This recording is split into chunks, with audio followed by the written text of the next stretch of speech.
after that. Now I'm going to make you the host. Oh, don't make me the host, but you could make me the co-host. I don't see an option for co-host. Oh, I wonder why. And I can't do that myself. Okay. Well, let's see what happens. Do you want to change the host to Maureen Carlson? Okay. I am making you the host. Okay, then let's see if I can make you the co-host. Robert Moore. Nope. You don't really want to make me the host, Robert, because if something happens and my computer dies, then everybody's Okay. then there is no host. So you really need a co-host, but I don't know why we can't find that. Let me see. How about security? Nope. It's one of the things we found is it's always good to have a co-host, even if they don't do anything, in case there's an issue. Let's see. Click participants meeting at the bottom of the Zoom. Hover over the name of the participant. Whoops. If you If you go to those. Well, Go tell you ahead. what, Maureen, make me the host again and let me try a few things. Okay. More make host. You are now the host. Okay. Yes. And I'm going to, because I'm going to play a, let's see. Okay. With that, this is for anyone that doesn't know, everyone should know. This is Maureen Carlson, who is in Minnesota right now, right? Yes. I am. Love Zoom for this. She has graciously offered to be our demo this month, and we are looking forward to a wonderful time. And with that, I will turn it over to Maureen. If I figure out how to make you co-host, I'll let you know. Okay. And I know a lot of you have done a lot of Zoom already, but what I'm doing is putting it on gallery view so I can see your faces. And I see that Lynette and Laura and let's see, I've got the wrong ones. I see Pregna and Sandy and Sherry don't have their video cameras on. Oh, there comes Pregna. And Yvonne doesn't have her video camera on. And I know sometimes people like to just be here and not be seen, and that's okay too. But I love to connect with your faces. Well, I am really, really happy to be here with you folks. I was in Houston about, I don't know how many years ago, maybe 15, 16 years ago. I taught a doll class. And I don't remember the name. It was lovely, lovely, lovely couple that hosted me at their house. And it was right in downtown Houston. And I was flummoxed because I didn't do any research on what Houston was like. I didn't know it was like the third largest city in the United States. And when I took my rental car and I went driving in with my map and I did have a GPS that I had brought with me. I had a lesson in driving on the streets there and in and out of the overpasses, and but it was a wonderful, wonderful experience. So it's really lovely to be back with you again today. What I would like to do first of all, let's just check a little bit about our time. Bob, I was thinking what I'd like to do is talk with people for about 10 minutes and then do a demo. And maybe have that about 45 minutes, give or take. And then people might want a break. I have a couple of screen shares I'd like to show you. So I'll break it up so you don't have to just sit there. At what time do you usually go home? I know you're all home already. What time do you usually close your meeting? We generally schedule for 3 o'clock to be the real close. Sometimes it's earlier, sometimes it runs a little over, but really we try to wrap it up by 3. Okay, and do you have business you need to conduct today? No, we don't. No, we don't. So we're just all of us are just getting to chat together. Well, I want to find out about your group, about your club, about your guild. Tell me what kinds of things you folks do and from what parts of the world you're from. I'm thinking you're not all from Houston. Actually, it's most of us are in Houston or Dallas. And the yeah, I guess we've got a couple, two ladies that are in Mississippi right now. But most of the rest of us, I recognize as being in the Houston area. Okay. And let's have you people talk for a bit. Tell me what it is you like to do with, well, first of all, who's been doing polymer clay the longest of the group that's here? Has anybody done it? And some of you don't have your microphones on, but has anybody done it longer than 10 years?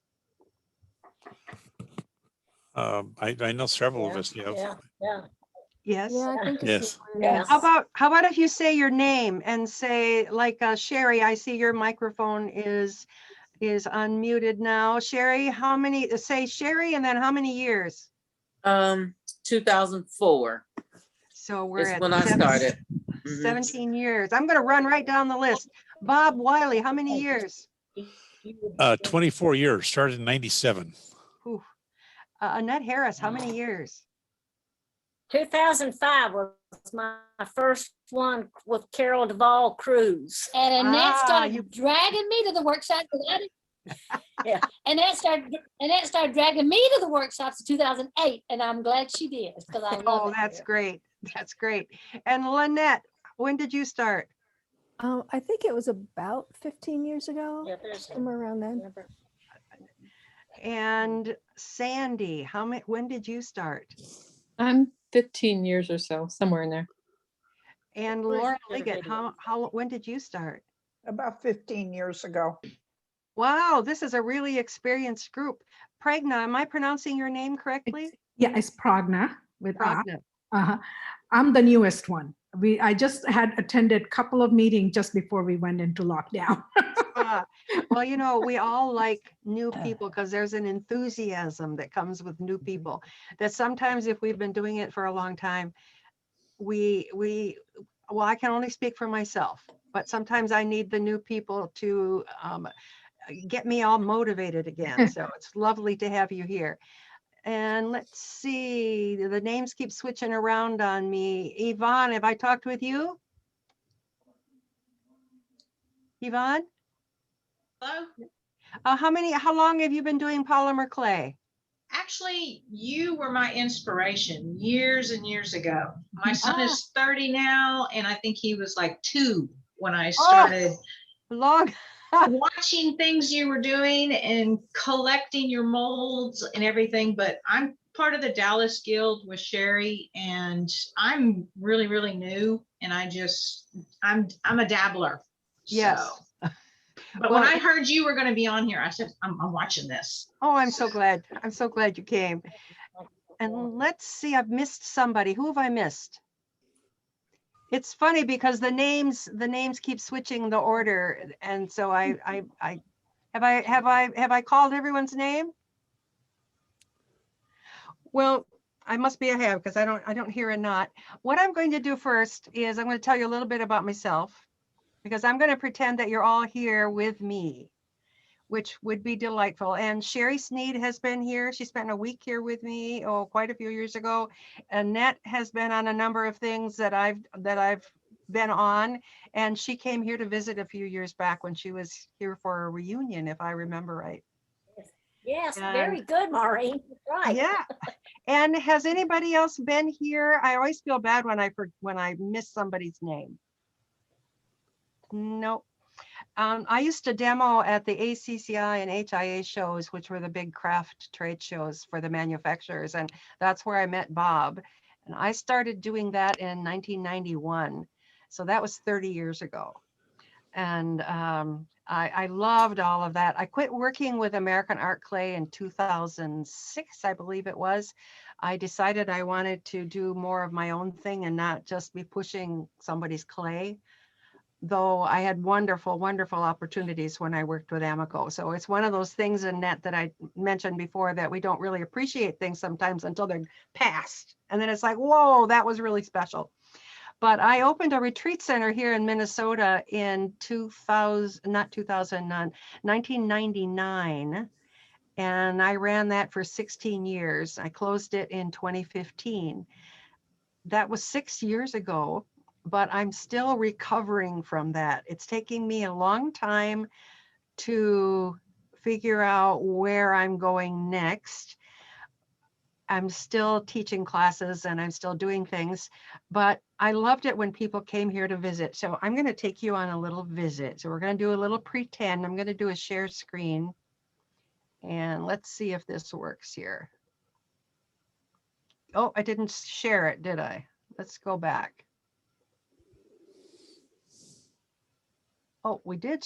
I'm going to start all over again because I clicked it and then I thought I didn't and I clicked it again. So we're going to share the screen. There we go. We're going to share this. Please play. Please play. Okay, hang on a minute. Talk among yourselves for a minute. I had that all queued up and then I messed it up here. So I'm going to. Yeah, Maureen, that was the Kirschners that you stayed with when you were here. Ah, the Kushners. And what was her first? Was it Barb? What was her first name? No, Jill. Jill. Jill. They were lovely, lovely, lovely, lovely, lovely, and beautiful yard, and it was so beautiful. Kushners. Yeah, we've had many classes there, but since they've recently had some health challenges that have made that not a possibility. But we really enjoyed having classes at work, weekend workshops at their house. Yeah, it was lovely. You know, if we live long enough, we all have health challenges, don't we? That's yeah. one of the things about living. Here, I'm finally finding my thing. I'm just about there. Okay. Well, while you're doing that, I see Susan Detwiller has joined us. Susan, we've been talking about how long we've been doing clay. How long have you been working with polymer clay? Oh gosh, probably about 20 years. Around 2000 is when I started. Great. Give or take a year. So. Well, I'm going to try this one more time. And if you were actually coming here and you were going to be at my studio, this is the kind of thing that would happen here too, because I would probably be still eating my lunch and having my oatmeal or whatever, and I would still be doing that. I'll get it. It still didn't come up. I'm going to do something else instead. No, let's try this. Let's try this. Ah, there we are. So can you see this? Yes. Yes. These are night views, obviously, and I'm pretending that you've flown into the Minneapolis-St. Paul airport and you've come at night. Maureen? Yes. What we see is the folder with a lot of pictures in it. You don't have the video running. Well, that is just not a good thing. I really practiced this. So you know what I'm going to do? There's a video at the bottom. It's the last item. Yeah. Yeah. Can you click on Visit Jordan and see if you can play that? This one right here. Yes. Is it playing now? No, double click it. Double click it. I did double click it. Really? And it's playing on my screen. Okay. Exit screen sharing and come back in. If I could figure out how to get back into exit screen sharing, stop the share. Okay. If it's playing on your system, then just start sharing again and select that. You know what? We're going to skip that, and I will see if we can do something else instead. So, what Bob asked me what I would do today is talk about our push molds, and I'm going to do that first. And specifically, I'm going to talk about our bead molds. And so, Bob, if you can highlight my phone and put that on the spotlight. Ooh. And spotlighting my phone will allow me to compose my face a little bit because I'm a little bit rattled that that didn't work. I'm like, ah. So That's let me okay, show you Maureen. what We're easygoing here, so it's all I right. know. I'm a little bit of a perfectionist. I'm a kind of a perfectionist that has dirty corners and dust and all that kind of stuff, but I still am a perfectionist at certain things. And so when something doesn't go right, I'm like, oh crap, but that's just fine. So these are the first two bead molds that we did, and the date on these is 2010, I think. So they've been out for quite a long time. And the size on these bead molds is this size right here. And one of the molds has 4 cavities in it. And this, let me see, this one goes right here. Those are so good. And one of them has 6 cavities in it. Now, what I decided after I'd been doing it for a while is I decided that those cavities were really, really big for doing jewelry. Though the one that I have on today has one of these in it, and I'm going to put this here so you can see it. This one is one of these molds, and I believe it's this one right here. Mhm. And I really, really liked these beads, but they sometimes were too big for something that I wanted to wear or like to make for a charm. So what we did is we took these molds and we duplicated them in a much smaller size. I like that.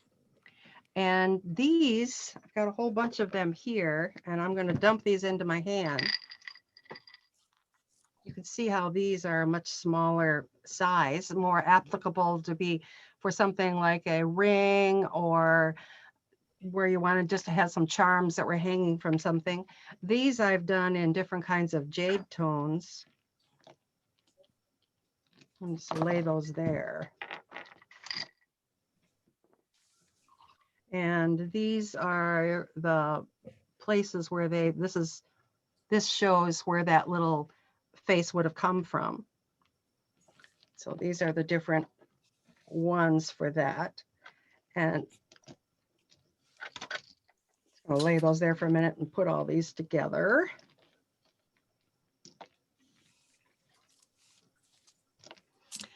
Now I worked up a PDF file for you folks. So let's do another screen share and let's just see if this one works. So everybody put your hands in the air and put some energy up in the air and let's see if I can get this one to work. Bob, if you could stop highlighting spotlighting that one for a minute. And this one is up here, so this one should work. Are you seeing this one? Yes. Oh, Yeah. yes. Yes, wonderful. Yes. Wonderful. Now, this is something that I'll send to Bob, and so he can then send it on to you, so you can have this on your computer or print it out if you want to. These little faces were all made with this small bead mold that I just showed you. And let's see here, right there. So this illustration shows the original sizes of the bead molds.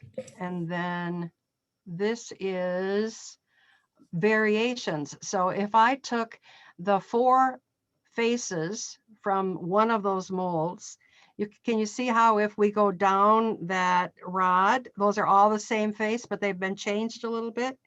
The same way with the second row, the third row, and the first row. So there's 4 faces, but you can get a multitude of faces just by changing what you do with them.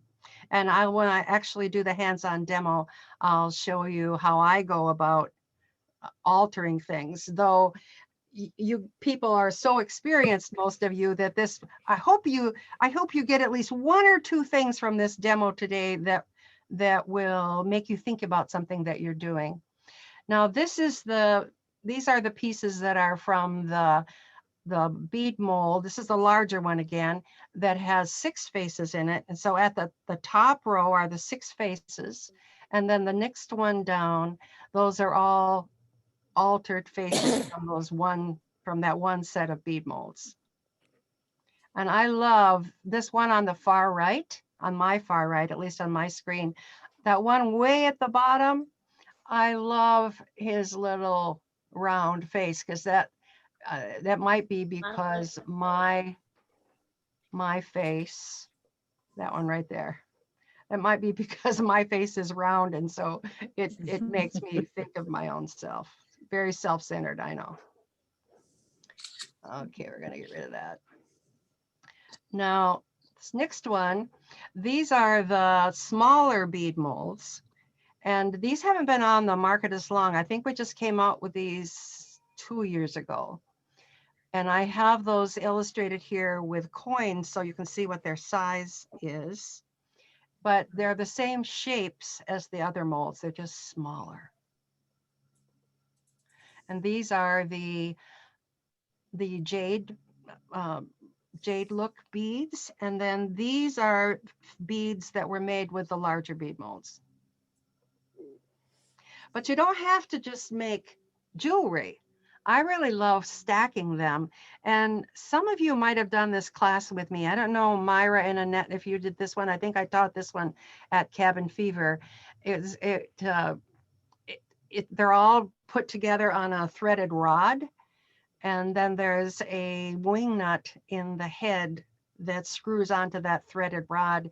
And so these are pieces that are just elements that can be threaded on. This one is just on a skewer.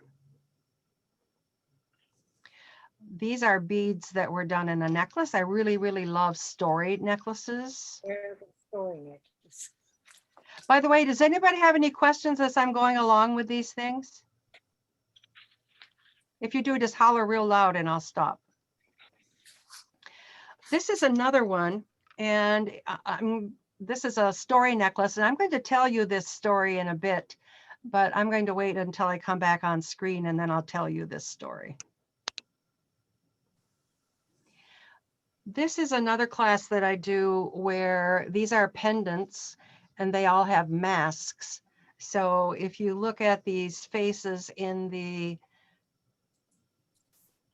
if you look at these here, these are the same ones as these, but these have the masks on. I love that process too. I took that class. Who's the I? Susan. Susan. In Las Vegas. Yes, it was in Las Vegas. And if I remember right, it was a 6-hour class. And I really pushed everybody fast because it was a lot to get all of that done. Yeah, it was fun. Let me get rid of this. Let's see, on the annotating, I can undo that and undo that. There we go. These are pins. This is an embellishment on a book cover. This is a little tassel doll, a pin, and a pendant.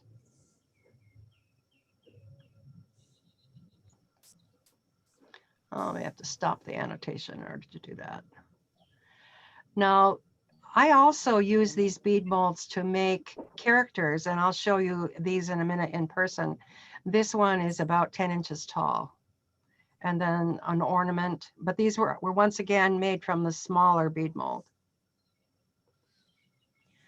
Now, I don't know if anybody has this mold. This is a really old one that was one that American Art Clay produced, but it's one of my favorites. And when they stopped selling polymer clay, we bought all of their extra molds. So we have a lot of these molds, and we're selling those for $2.99. If you don't have this mold, I think it's one that you could do a lot with, and I'll show you a couple of things that you can do with it. Oh, let's see, I'm gonna do it here.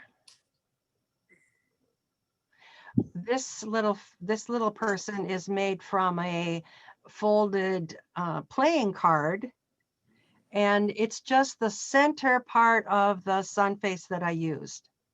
So all of these faces are from this same mold, and I'll show you in a bit like if you want to change expression on something, an easy way to do that. And I think that is the last one. Stop the share on that. And Bob, we're going to go back to, how about if you spotlight my own face for a minute? Spotlighted. There we go. Hey, girl. Now, what I'd like to show you is some of those things that were in the PDF file. So for instance, here, this is, oops, let's come back this way. This is an all polymer clay character that was made with one of those, a face from that smaller bead mold. Mm. And this is one that shows how this was started. And see, I've used the same face, but changed the skin color. Mhm. And this is just aluminum foil that's covered with polymer clay. And that was baked, all that was baked and hardened. And then the polymer clay clothes was added onto that. Now, here's an example of a pin that those of you that like fibers, I love mixed media type thing. Let me see if I hold it over here. I love mixed media type things. And so this is just put on like a doll, but it has a pin on the back. So you can wear this as a pin. Yeah, Christmas ornament. And I'm trying to be more conscious of trying to use different skin colors. So I have a little brown skin Santa there. Now, Bob, if you could switch me back to the iPhone, please. Thank you. I wanted to show you these. The one that I think it was Susan said she took this class. I love this whole process because it's a little bit like a surprise.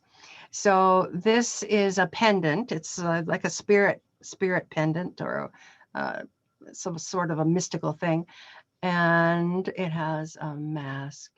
And so it has two faces. Oh, I made I love it.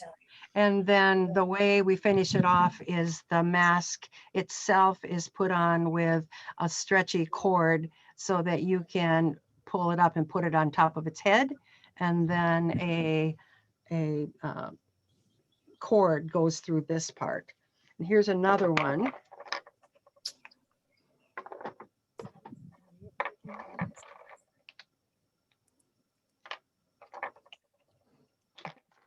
Sometimes I can't get them to fit. There we go. So this one's really tight. And now the surprise factor's gone because you know already that they're masks. And this one comes off and it's this little funny guy inside. I love that part. Yeah. Now, those of you that like to do seed beads, these are pieces that have seed beads on them. Oh my God. And my friend Lou did this one, which took forever, I'm sure. I did this one and it's the last one I ever did. but I love the combination. And then this is not done with one of my push molds, but it could have been. This is a class that I took with Tori Hughes, and it's one of her Matchbox boxes. And I loved how that worked. Once again, using a face in a way that isn't doll-like, but works for other types of things.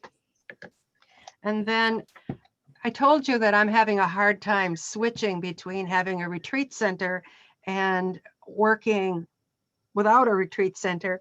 I have things every place. So let me show you this. These are faces. Now, why do I have piles and piles of faces?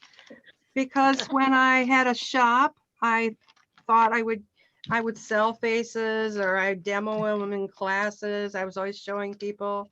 Here's one of the playing card little pieces. This is a playing card that's been collaged with papers. And the playing cards are stiff enough that you can fold and fold and fold and fold and they don't break. which is great. Wow.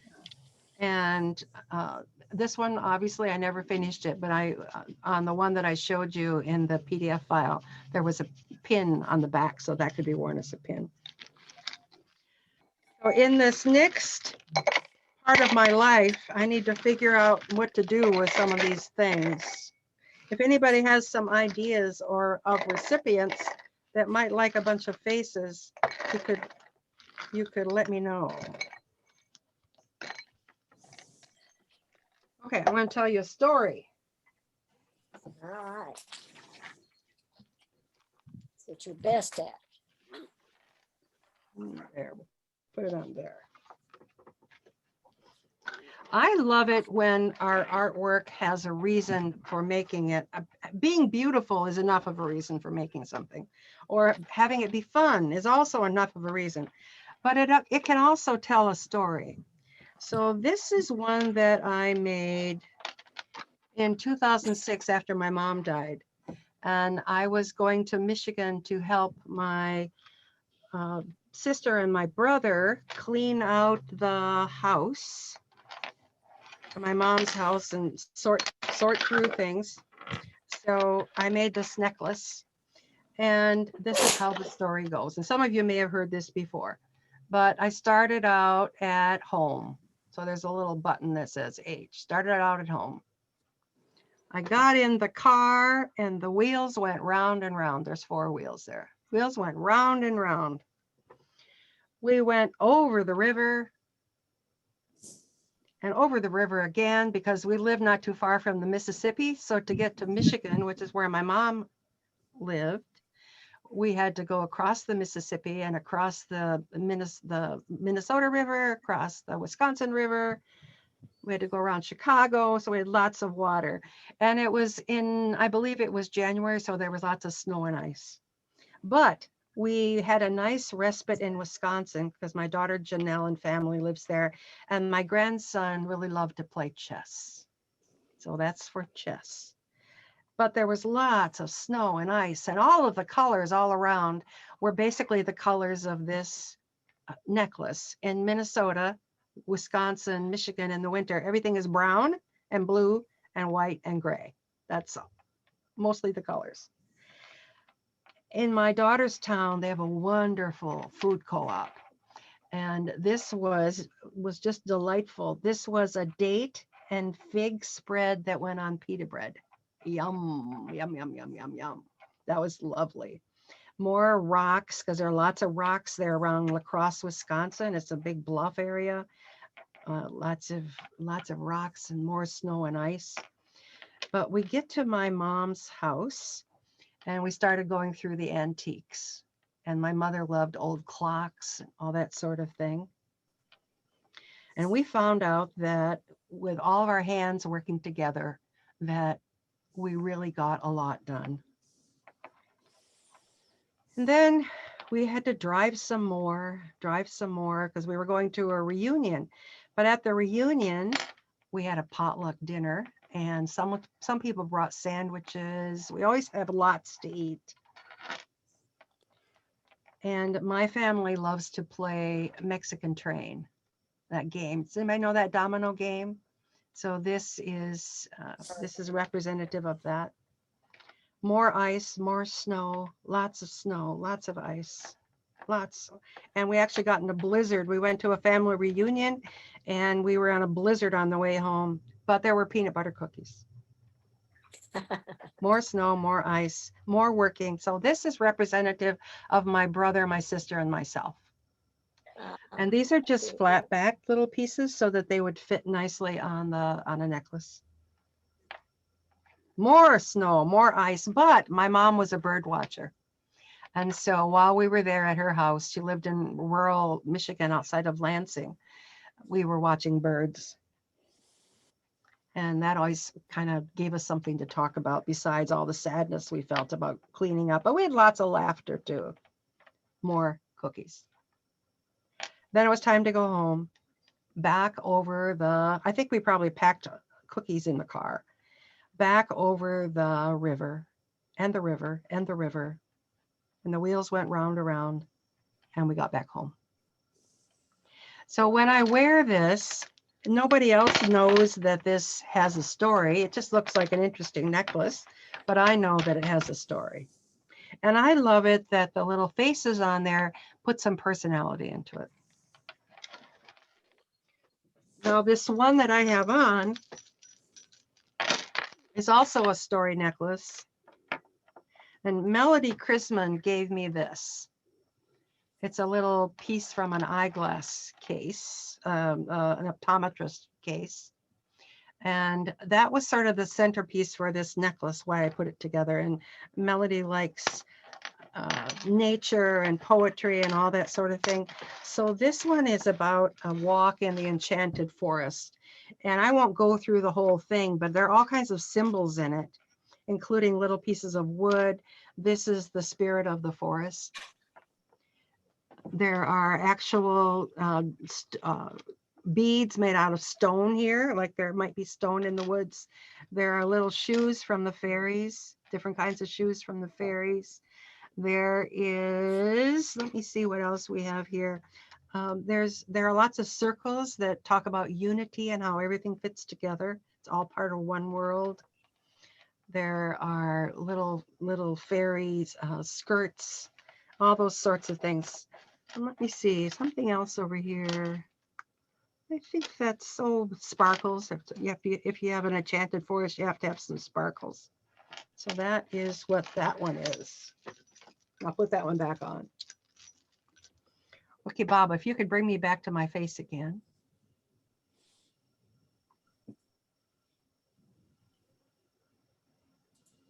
Okay, and I would love to, I'm going to click it so I can see gallery view, so I can see you folks. There we go. Joyce, I see you popped in here. Hello. Hello, how are you? It's so nice to see you. Well, it's nice to see everybody, but this is a little bit like old home week when these faces pop in. Lovely. Any questions about anything I've showed you so far, or any ideas that popped into your head where you're like, oh, I want to make, or I want to do, or any? Let's have a little bit of feedback for a minute. Anybody? Personally, I like making the mask to go over the face. That is a really clever idea. Well, it's very fun, and with push molds, it makes it really easy because you don't have to sculpt two faces. So when I do the demo, I'll show you a little brief. I'm not going to give you the whole class, but I'll show you a little brief thing how I do that. It's really easy. It's fun. It's fun. Anybody else? I'd be interested to know about how to modify the face that you made from mold. Okay, so I'm going to write these things down so that I don't forget, because you can probably tell I'm a person that gets a little distracted once in a while. That is my superpower and also my downfall. It's both, that I can riff in all kinds of, I'm never out of ideas. I'm out of motivation lots of times, but never out of ideas. So we're going to do altering and mask. Anybody else?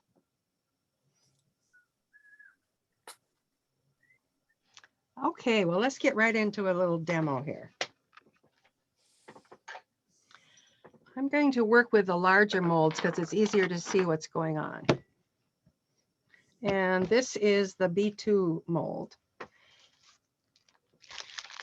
I like to work with either white or, Okay, and we can go back to the iPhone. There. Okay, am I spotlighted on the iPhone? Yes, you are. Okay. I like to work with either white or beige or champagne clay because I like to paint this, and my favorite is alcohol inks. I really, really love the alcohol inks.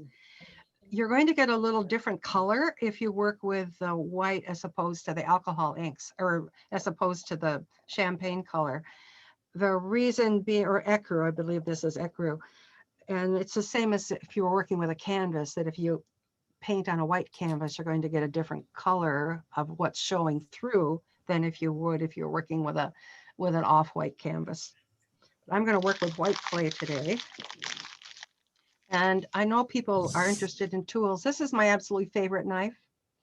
I've had it for like 20 years. And when I lose this knife, I'm like, oh, And I know a lot of people use those really sharp blades for just all of their work. I don't get it, why you would want to use a sharp blade all of the time, because I've already cut one finger badly with a knife years and years ago, and I'm real careful. So I love this knife because it goes flat to the table. You see how the blade is deeper than what the handle is. So I can go like that, and I can go like this. It's great. Just a paring knife.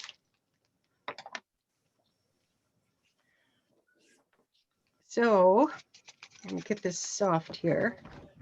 And I'll work with that little round face. I like that one. We'll work with Maureen, that. what clay are you using? I'm using Primo, their white one. And when I'm doing flesh tones, I really like Living Doll, and I can alter the Living Doll. This is also made by Polyform. It's called Super Sculpey Living Doll, but it's different than Super Sculpey in that I believe it has a little bit of white in it, so it's a little opaque. It's not as translucent. If you've made things with Super Sculpey, you know that you oftentimes will get those little mooning circles in Super Sculpey when it bakes. You do not get that in the Living Doll. And if I want it to have a browner tone, I can just add in some Primo colors to get the color that I want. So Living Doll is what I use for all of my face sculpting. And then the other things I mostly use Primo. I do not like the Primo beige for flesh because it also gets those little mooning circles in it. And if I use the Primo beige, I would always put a little bit of white in it to make it more opaque. So what's your experience with Super Sculpey, or what clays are your favorite? Let's just hear from people for a minute. Primo. Primo? And Cernet. And Cernet? Kato. Kato? Kato? Yeah. Primo, and then if I'm gonna make a face or something, I use the Living Doll. Yeah. So Lynette said Living Doll. Myra and Annette like Kato for caning, mostly for caning. Yeah. Yes. Yes. Yes. And Susan, what do you It's mostly actually gotten Kato, softer. I use- It's so it soft has- now. It's soft now? Yeah, oh yeah. Kato is really Softer. soft now. Uh-huh. I use Primo too, but Kato also. And Uh-huh. Hobby Lobby had it on sale for 62 cents a bar, and I bought 40. Oh my gosh, gosh. that's just like almost giving it away. She bought 30 of them. We cleaned them out. Wow. Wow. I know. We had a Well, great let me show you time. what I would do here. For this little face, let me see, this one has closed eyes, so I'll do this one with the open eyes.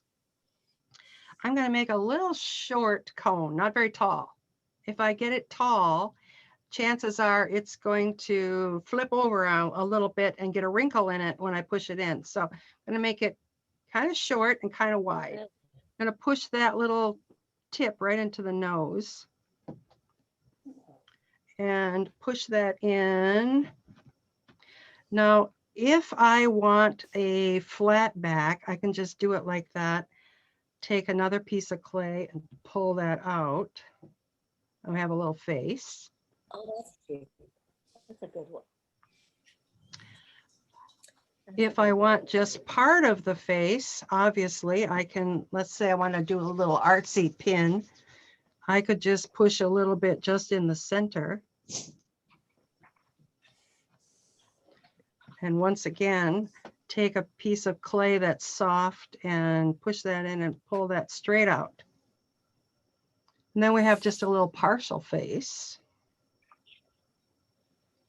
If I want to have a bead where I'm actually making it round, I'm going to do it differently. I'm going to take the clay, not make it real big, make it a little short, push that in.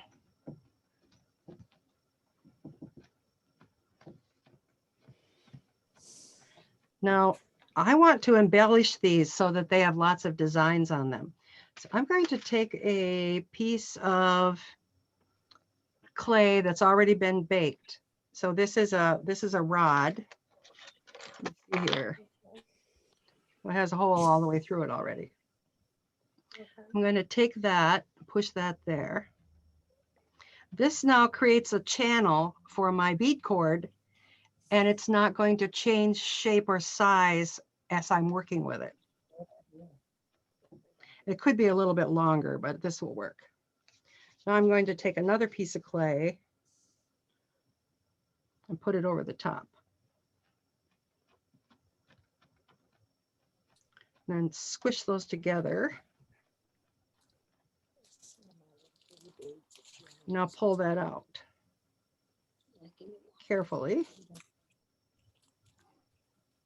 Okay, now I have this little face on a rod, and that hole in the inside is going to stay that size no matter what I do to it. And I'm going to change the shape of the face.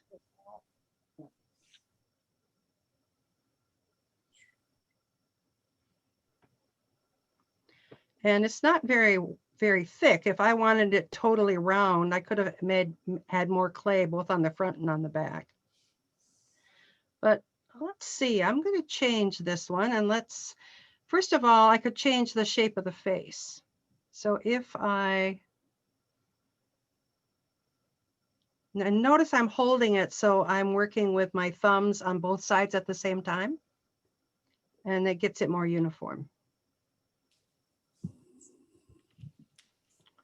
So I've changed it a little bit. I can change it even more. I'm going to push it right there.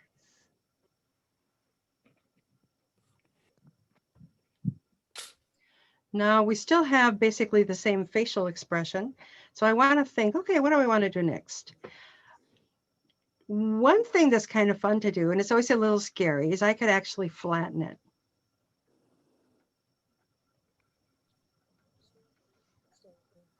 Now, can you see from the side how that now doesn't have much dimension to it? If I want this as a bead where it's going to get pushed a lot, that might actually be a more useful form because it's not going to get the nose knocked off as I'm working with it. And it's always amazing to me how flat we can make something and still have the features show. So if let me put my orange paper behind there again. And you tell me if this is better if I have this light on. Is that better or worse? A little bit. Worse. Little. Worse? Yeah, let's try it without the Yeah. light. That better? Okay, Yeah. there's no light there. That's Yeah, really Right. good. Better. Mhm. So now this is really flat.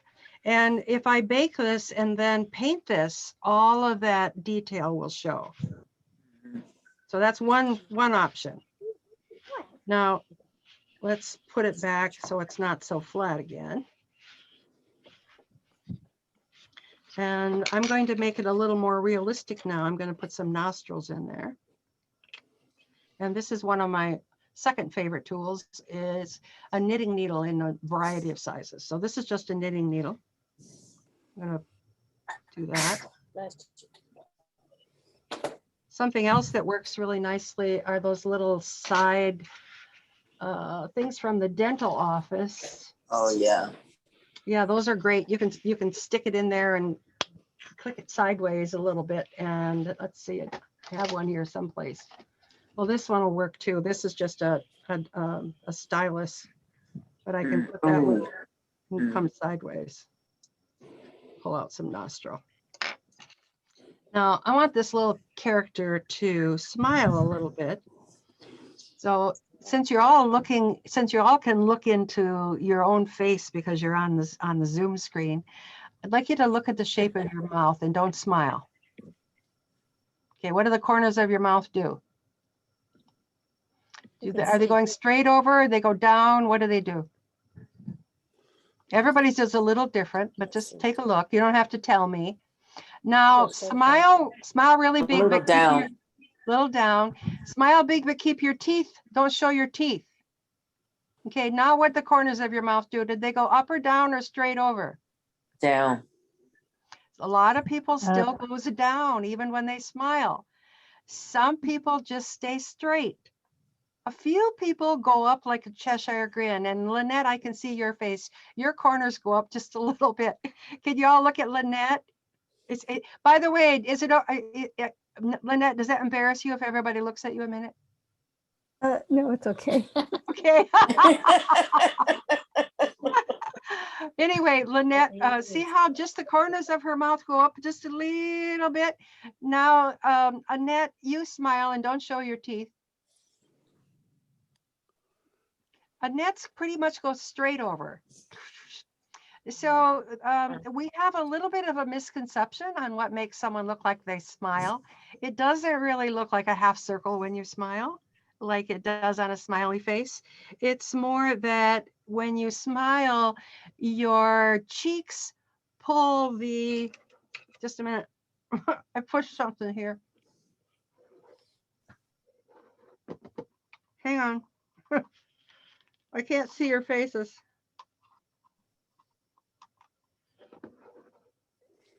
There you go. Okay. I pushed something with my elbow and all of a sudden there was something in front of all of you. When you smile, your cheeks, the muscles pull your skin around your teeth. So they go deeper in your face. So what I'm going to do is take this knitting needle and I'm going to go deeper in the face. I'm going to go deeper in the face, but pretty much straight over. Can you see how now, I don't know if you can see it well enough. Oh, this way. Oh. See how it's smiling a little bit? Mm-hmm. Now, if I wanted to, I can go up a little bit. But another thing that happens when you smile is you're going to get that line right there. And notice when I do this line that the knitting needle goes down or towards the chin and then up towards the nose. Mm-hmm. And now we have a more smiley face.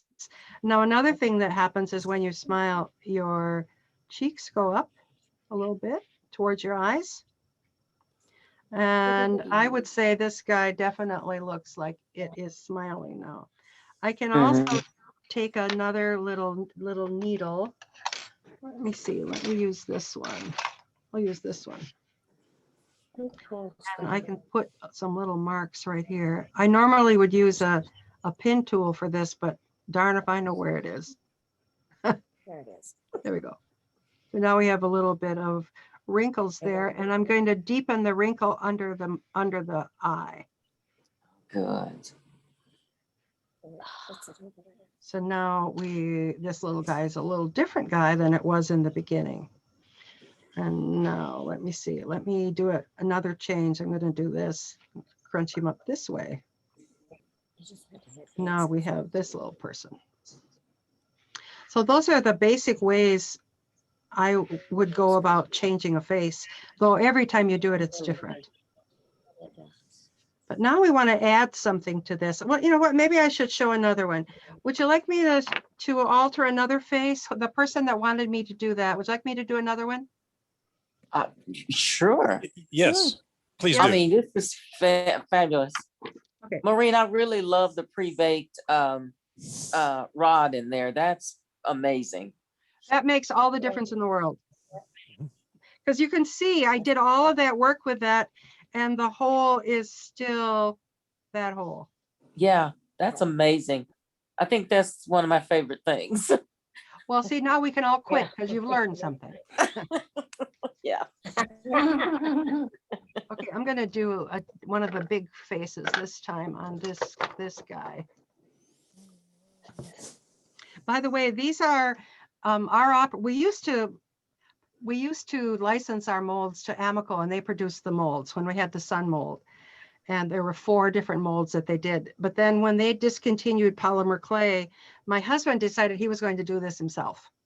So in our building, which I would have shown you if I could have gotten my video to work, I may still try to make that work. In our building, it was 3 apartments when we bought it. And the one apartment now is his office where he creates all of our molds, and he makes those from silicone rubber. Mm. And ours are a 10-year approximate lifespan. So it's a better quality rubber than some of the rubbers. And it's real flexible. He creates all those. He's a very diligent person. If there's a job to do, he has it done yesterday. If I have a job to do, I put it on the table and do it later. My family all kind of teases me about that. So I'm going to do this great big face right here. Good. And this one I did not put the nose part in first because it's a fairly shallow mold as far as the nose. But I'm going to use this piece of this tool, which is made, I don't know if this one's polymer clay or epoxy sculpt. I think it's epoxy sculpt. But I find that doing all this pushing with molds with my thumb is not good for my thumb. And you can see I'm getting arthritis in there. And right where the nose is, I'm going to push a little harder. Especially with our great big 3-inch molds, it's really vital, I think, to have something that you can push in instead of your finger, instead of with your finger. So we'll do a longer one on this.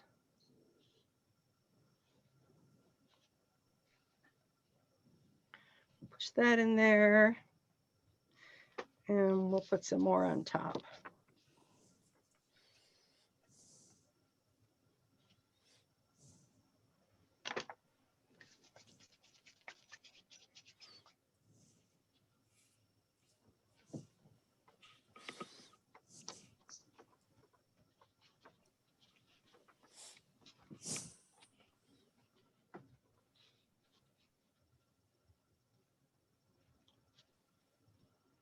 So now we have this face.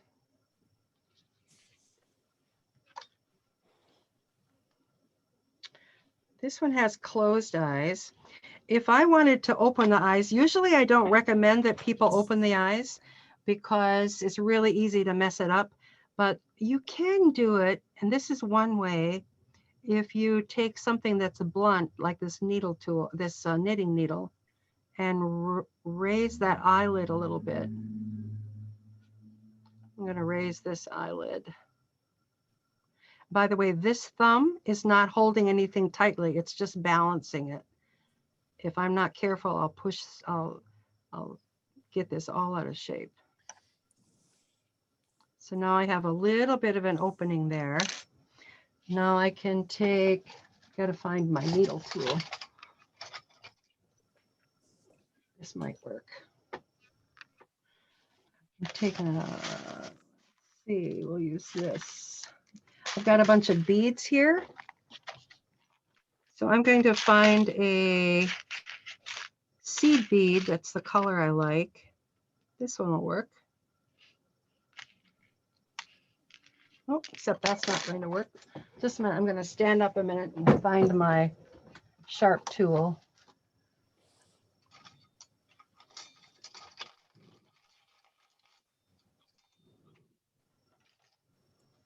Bought a toothpick, and we'll use a toothpick.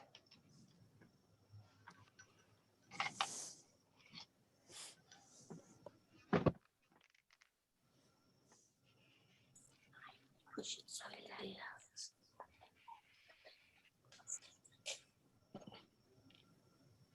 Just trying to get more chin. Left the chin too much. See how I pushed that little seed bead in there and then pulled that back down over it a little bit? Yeah. And then I can do the same thing here. Put the lower lid up a little bit. Don't have him there. And then it has eyes. I could pull it up more and put in a bigger eyeball if I wanted to, but the fewer marks you make, the better, because the less repair you'll have to do. And this one isn't quite the same color, but we're going to put this one in right there. There we go.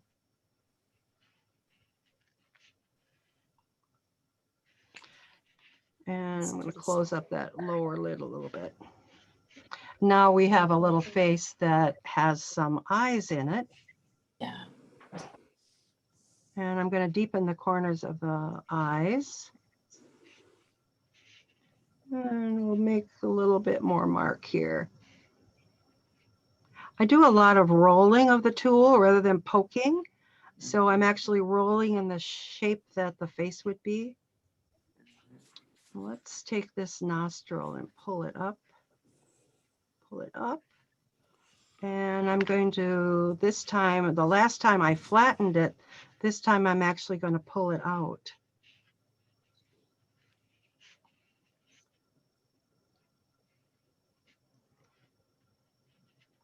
Pull it out, and then I'm pat, pat, pat, pat, pull it out, pat, pat, pat, pat, smooth it up. There was a little air bubble on the end of this nose. Look, can you see now how this has changed the profile of this nose? Mm-hmm. Now we'll come back in and clean up those nostrils again. Right. There's an air bubble on the end of that nose. There we go. And That's a I'm gonna wart. roll this toothpick under the nostril where it hits the cheek. There we go. There we go. And pull it up again. Now, this guy, I'm going to get rid of this. This guy, I could make him upset by doing like this, pushing up underneath the lip. Mm-hmm. He's Powdered lip. he's got something. He's judgmental about something. I could pull it down like this. I could, once again, I'm going to take the knitting needle. This time I'm using a bigger knitting needle, and I'm going to actually turn this into a smile. If I go like this, and then like that, and like that, and like that. I'm not sure if that's a smile. Let's see. I'll pull this down a little bit. We'll roll this under here. There we go. And you see how I'm dragging that to smooth that area. And then if I roll this up, I'm rolling this with my fingers, that's creating a lip area.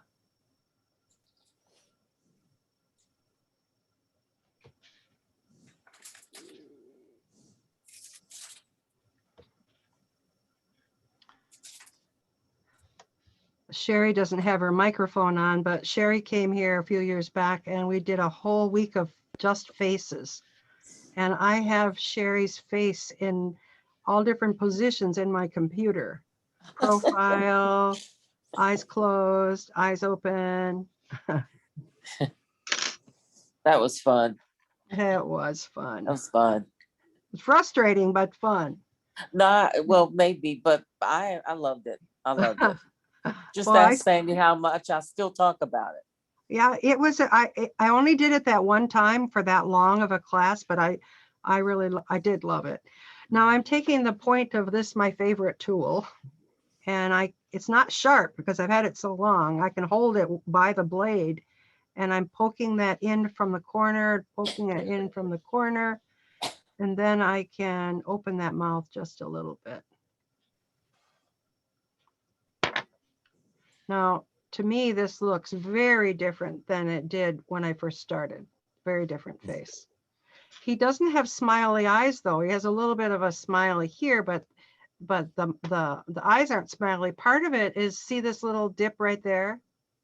He's got that frown thing going with his eyebrow line. So I'm going to pull this up. See what a difference that made to do that? And I'm just using the edge of my thumb. I can pull that one up. I gradually pull that up.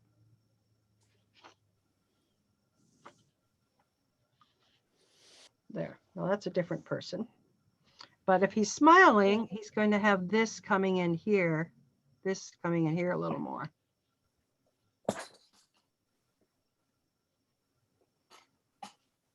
Okay, He looks old. that's a different one now. And the original one was this. Yeah. I actually like the grumpy one better, but there we go. Maybe it's peaceful, may not grumpy. Okay, now I want to show you what I would do with the rest of this. I need to find my little skinny rod. Here we go. Because this particular piece of baked clay doesn't have a real big hole in it. The reason I have these marks on here is because these can become part of the design, and I'll show you what I mean. If I go like this, I can hold it with the rod, and I can roll this across here.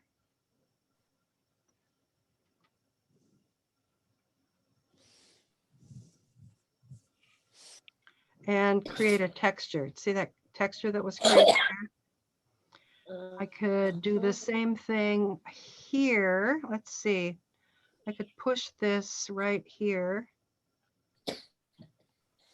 Bob, can you let me in from my phone? Oh. There you go. Then that Thank has you. created a texture up there. I could use one of these. I'll use this one here and see what's there.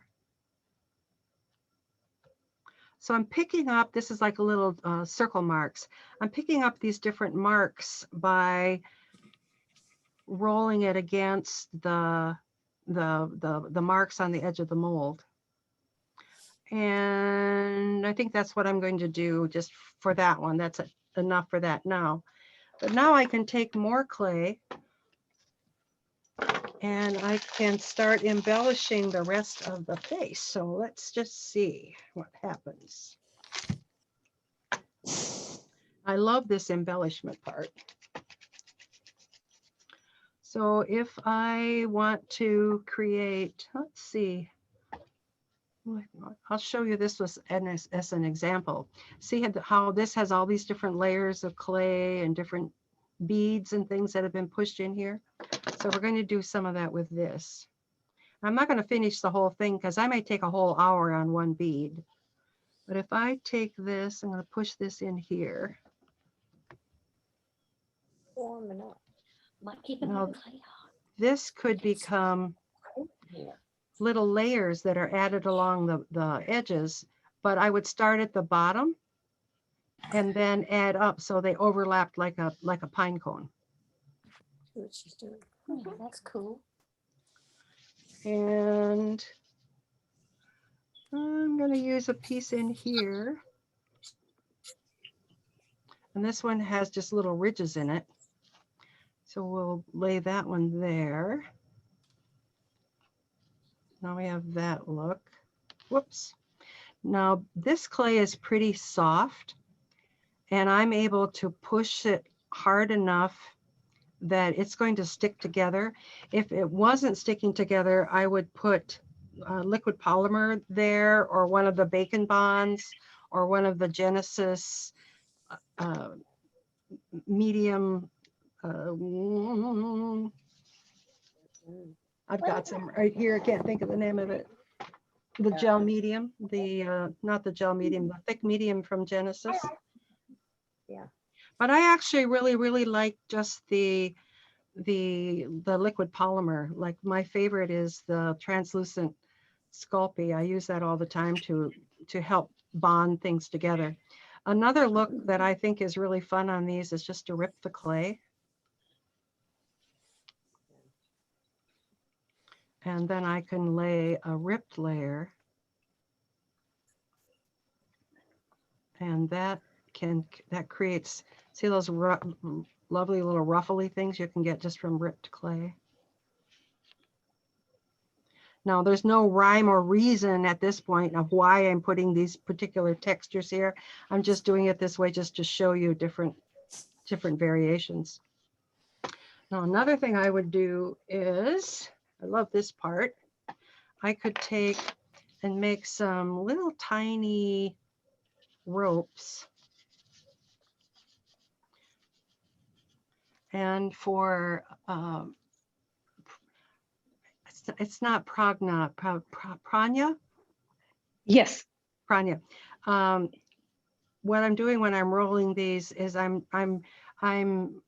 rolling very lightly and I'm stretching as I'm rolling. But Oh, and come okay. back to the middle and stretch, come back to the middle and stretch, and very, very lightly. Now I can take a brush and I'm putting this in the liquid polymer.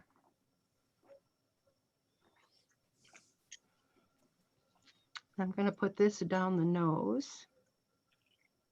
One of the reasons I like the translucent liquid Sculpey is that when it hardens in the oven, it doesn't get shiny. So if I've overlapped some areas, I don't have that showing up like messy glue. Now I can take this and lay this on there and move it around with the brush.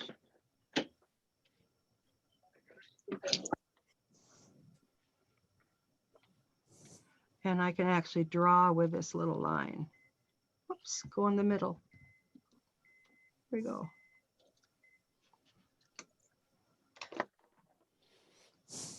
And then this could come across maybe one side. And does that show up enough on your screen? Can you see that? Yeah. Yes, it does. And you can create, I don't have any liquid polymer up there, but I can create little spirals or whatever. You can actually make words.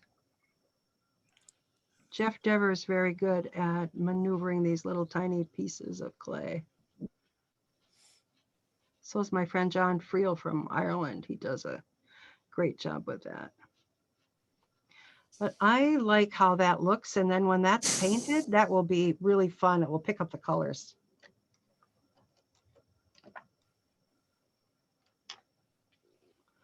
Now, another fun thing to do is to embed pieces of baked clay. So if I take a sharp tool, let's see, I have some baked pieces here. And this cuts more easily if it's hot. This isn't hot now, it's already cold. But if I cut a little tiny piece,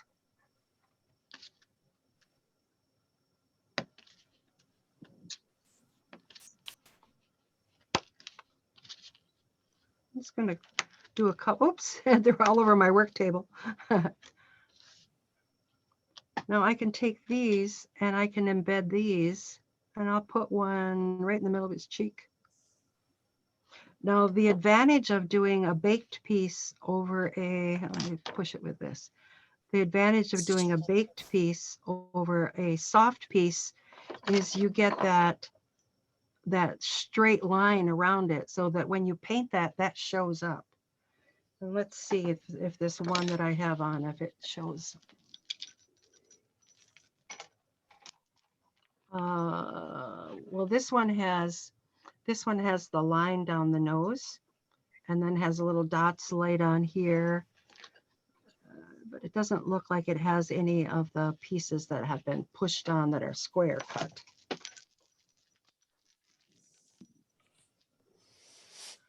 And sometimes I would put a little bit of liquid polymer under that first to make sure that that was in there. The other option is to just be sure you push it in far enough that it creates a bezel. Now, why does he have holes in the middle of his cheek? I think to show that I haven't, that it's not a shrunken head. Because one of the things that I always think about when I'm making all this little face beads and face jewelry is, does it look like I have shrunken heads on my work, or does it look like it's an artsy piece? And I believe that if I add those extra little marks and things, it looks more like an artsy piece. Another thing I could do is make little indentations in a pattern, and those will catch the paint. And it's really fun just to go through your bead stash and find something, whether it's baked or unbaked. You could put, of course, your slices of millefiori on, but just other little beads. Like here's a ceramic bead. I could put a ceramic bead right in the middle of that forehead.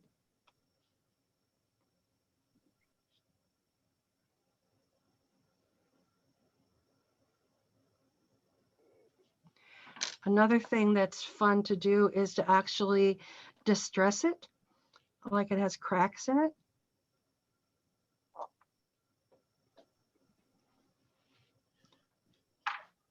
And sometimes those will make it look less like a shrunken head, a real person, and more like something that you've designed.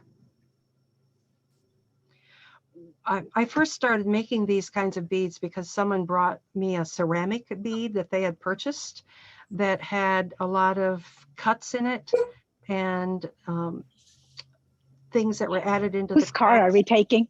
All the cards. All the cars? Okay, then I'll leave this in my car. Okay. Now, Okay, another no problem. thing you could do if you wanted to have two options for how you strung this, you could, let me see if it's thick enough. It might not be thick enough. Yeah, it's thick enough. You could put a hole through so that you had alternative holes. You could have a hole on this side of the tube and a hole on this side of the tube.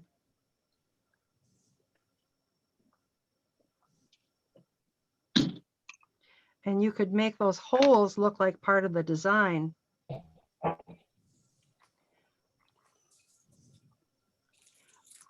Which those aren't beautiful. What I would do is add another little piece of clay over that and then just put a nice hole in the middle so that I could string it either this way on my necklace or I could string it through the tube this way. So those are just basic ways. And then, by the way, I would go all the way around it and just keep adding things all the way around. So if his car is full, then only we'll put it in yours, then you can drive with us. Was Pranya talking to me or someone else? She's talking to someone else. She's about Oh, to get on I'm sorry. I'm sorry. I don't know how to mute myself on this. the I'm on the phone. Pragna. Sorry. I'll Yeah. deal. You're muted. It's a great sense of power, isn't it, Bob? Yeah.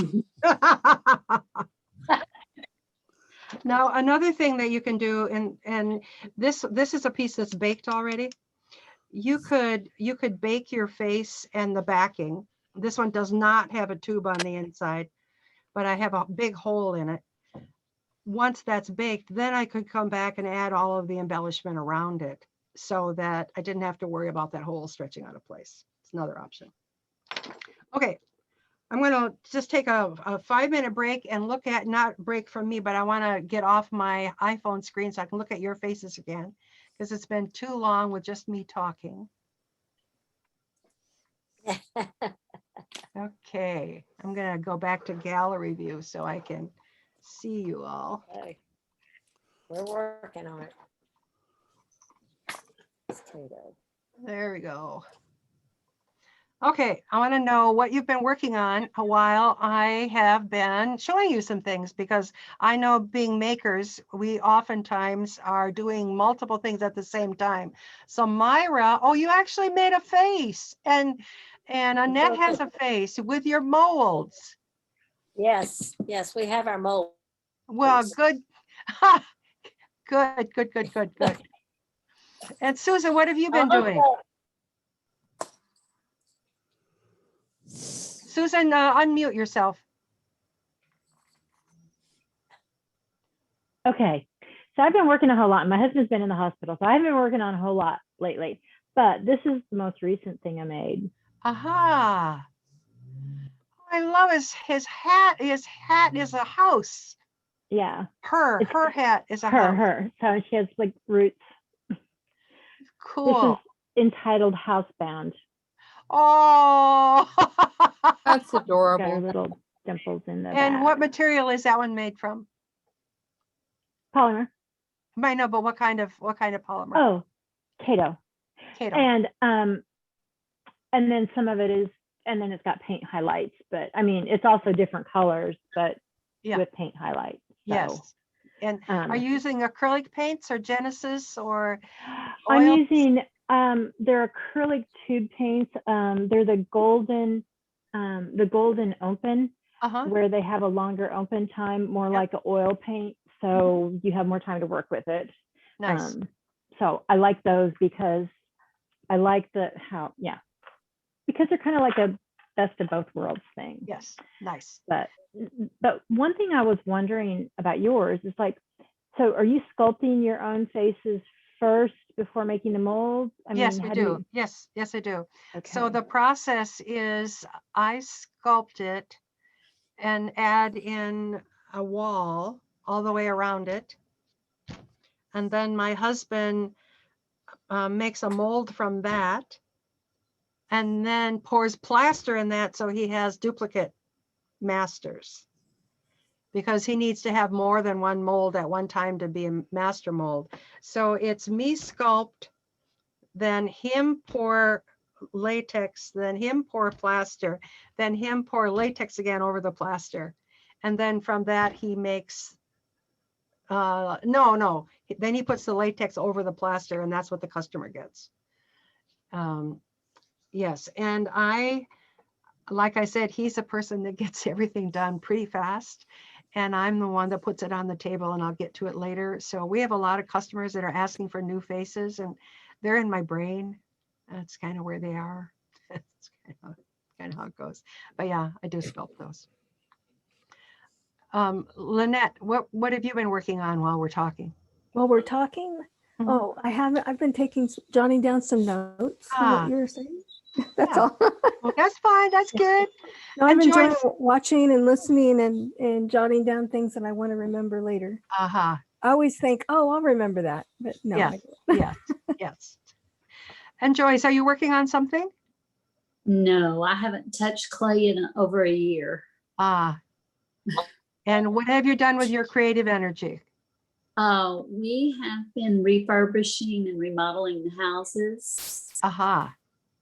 That's kind of our new career. And that's very, very engaging. Yes. Yes. And it's probably never done. No. Well, no. I mean, they have to be if you're going to sell them, but yes. Well, we've been very blessed. They've been selling before we finished them. So nice. Wow. I'm glad for that. Nice. How about you, Laura? Have you been working on something? No, not really. I've been having some other interests lately called simplifying my house. Yes, that time comes, doesn't it? Takes a time, but I've been working on that and it's getting there. Good. And are you finding some joy in that? Yes. Good. Because I'm also organizing my polymer and my papers about polymer too. Sure. Good. And I see Anne and Lynette and Pranya and Sandy and Sherry and Yvonne are muted. Would any of you like to tell us what you're doing?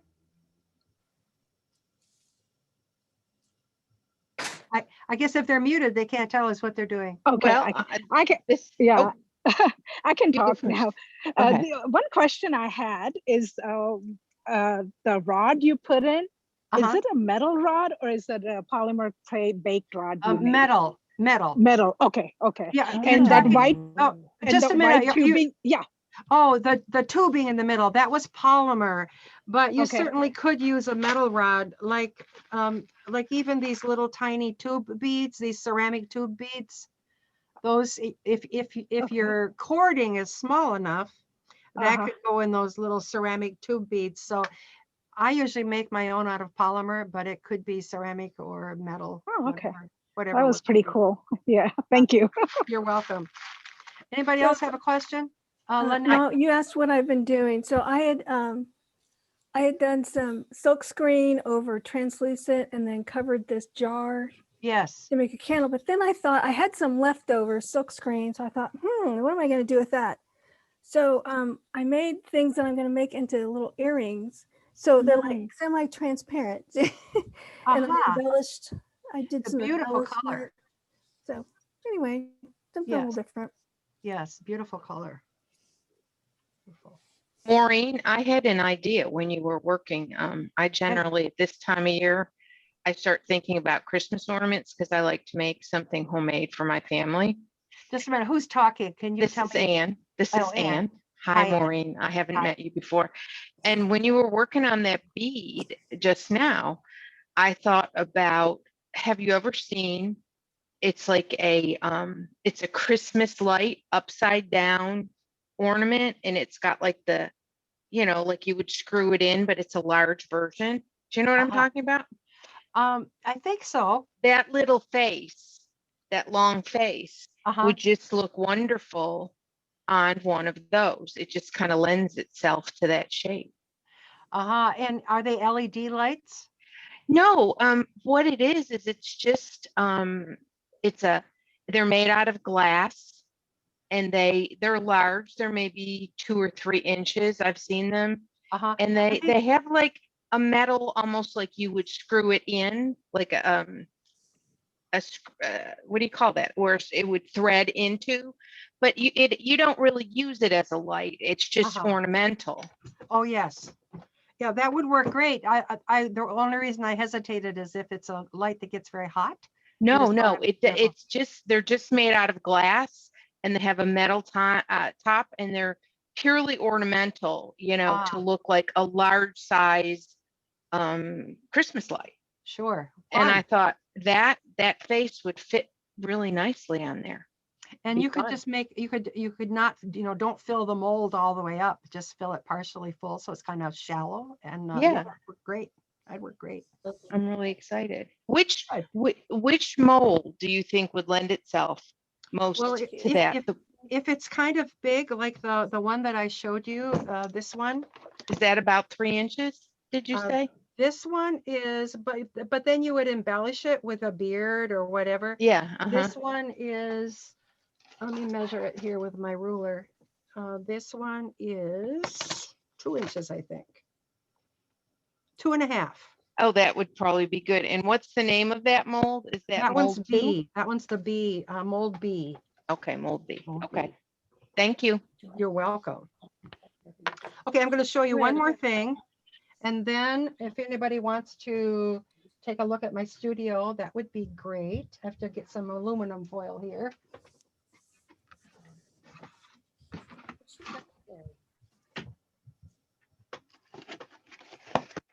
Joyce, I bet you have customers that grieve when you quit doing polymer. Well, I never sold very much, so no. And it's such a shame because her work is beautiful. It's so beautiful. I went to Annie Hooten's 2 years ago, and taught a class, and the year before that, I was there with Carol Simmons, and she has your things there, and it was really fun to see your things there too. Yeah, Annie's a good friend. Yeah, she's a dear. Okay, Bob, can you highlight my iPhone again?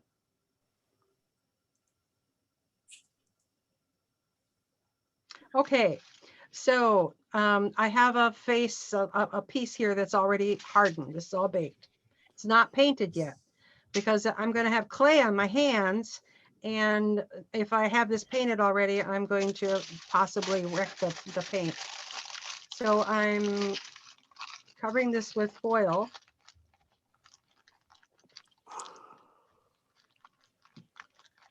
And I'm doing it so that I will be able to release it easily, like so. And I can see where the face is, right there. Now I can take some clay. I'm going to cannibalize this other guy here. Come on, there we go.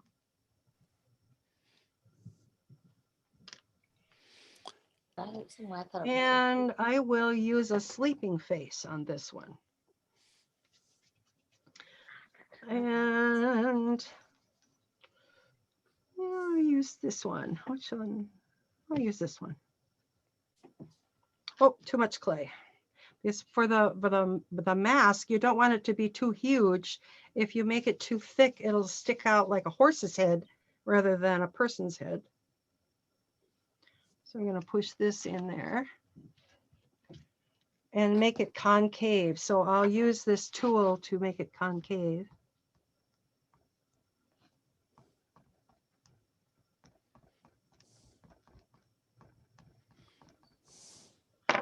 And then let's see if I can lift that out without, well, I wrecked it a little bit, but so you see here I have this and it's concave in the back. Now I can put this down over here.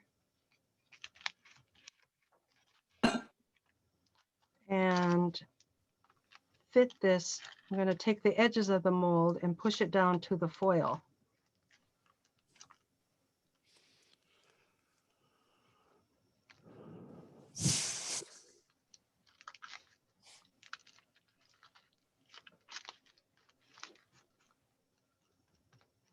And then I would do whatever sculpting I wanted to do to the face to change the face. So so I'll just do that one, this little guy.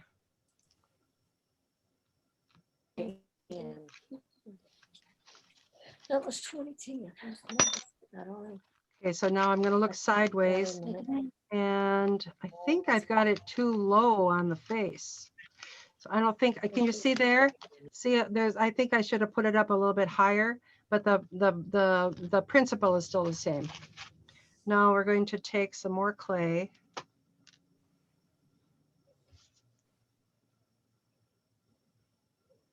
I have pieces of hard clay in here. There we go, get rid of that. And I'm going to start doing some embellishment on this.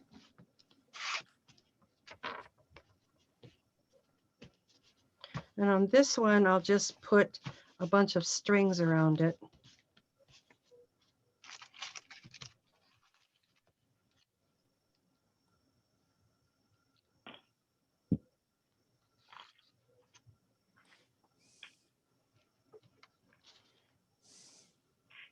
So just do, so however it is that you decide you want to embellish it. I actually kind of like that with just the strings. Too.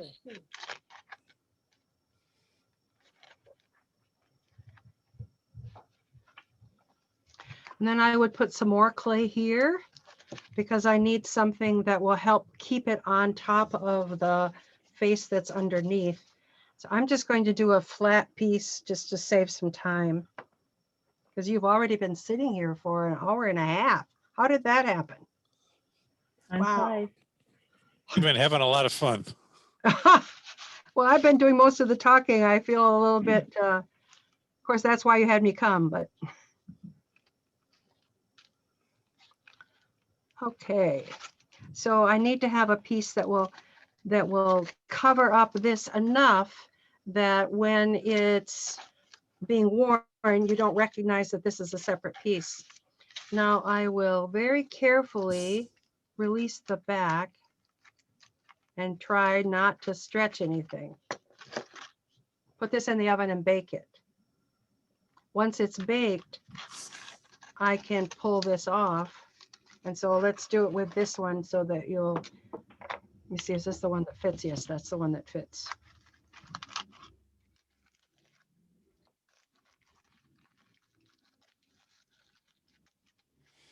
Let's pretend that I've just sculpted this and sculpted it on there. And I've pulled this off and baked it. Now I just let it cool, take this off. There I have my mask. This one doesn't have any holes in it, so I would have to drill it with a drill in order to put some holes in it. Like so. Okay. Questions on that? Well, why don't you come back to let's get rid of my iPhone here. And how many of you, are any of you, you can just use your voice, are any of you doing video things with Zoom or using Zoom a lot, or have you stretched into doing mixed media, multimedia with during the lockdown? Did anybody do that? Is anybody interested in that? I do Zoom every week with the IPCA. Uh-huh. And that's it's a lot of great. fun. It's great, isn't it? It is.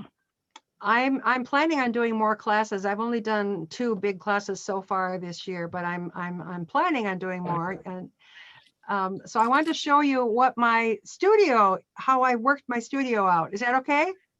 Yes. Yeah. Because Yeah. video is deceiving. So, oh darn, I wish I could show you. I wish I could show you. I really want to show you that. Yikes! I want to show you that video. Yeah, your studio. That makes me mad. Anyway, Maureen, yeah. can you start the video and just not the full screen, but just a partial screen, and then go to share screen, and you should be able to select the video that's running. Let me see. Let me see if I can do that.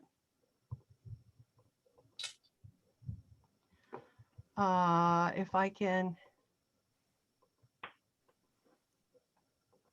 Okay, there's a partial screen, and now I'm going to go here. Now I'm going to share the screen. We'll see what happens. Ooh, look at that. Can you see that? Yeah. Yeah. Okay, Yes. okay, that's my building. And I've been there. it used to be, the whole thing used to be our business. I'm just going to stop this a minute and go back here. The whole thing used to be our business. And so my building is the one on the left there. And there's the white building there is my building. There's a little park across the street. This whole place used to be our business and had a dormitory upstairs, and I had all this room downstairs. Well, we moved into it 5 years ago. So now my studio is 2 rooms, and for me, it feels really, really crowded. Though if I wouldn't have had a big place before, and now I'm going to stop this a minute because I want to show you something here. See this little guy up here on top of the signpost? That's Polymer clay. Yep. And he's been up there since 2003, I believe. The Carol Duvall show came and shot a segment here. And I put him up during that time. He has wire in his arms and legs, and his wire has now, his clay has broken on his leg, but the wire is still holding him together. He's faded, but he's still handsomely guarding the place. So I wanted to show you a few polymer clay things outside. He has not disintegrated as far as the rest of him. Now we're going to take a little it's only going to be 2 minutes, but we're taking a walk around the block. We're going over the Sand Creek, across the railroad track. We're going by the ballpark, which the town of Jordan, where I live, is really happy with their ballpark. And I really love it this year. Those of you that are bird watchers can maybe see that little bird up on top of that light post. That's an osprey. So the osprey have a nest over on the light post that's over towards the bluff. The ball people don't like it because they make a mess there by the ballpark, but I love watching the osprey. And then we're going back over Sand Creek. And if you look through there, you'll see waterfalls.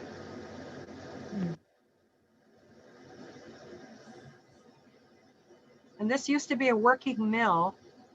This is a town of about 6,000 people. And there's a little pond there. It's not a very big pond. Now we're walking back towards my house. We've made the circle. My house is right there. We're in our backyard. My husband made all these stepping stones. And there on the fence, you see thing 1, thing 2, and thing 3. That's not really their name, but those are all polymer clay.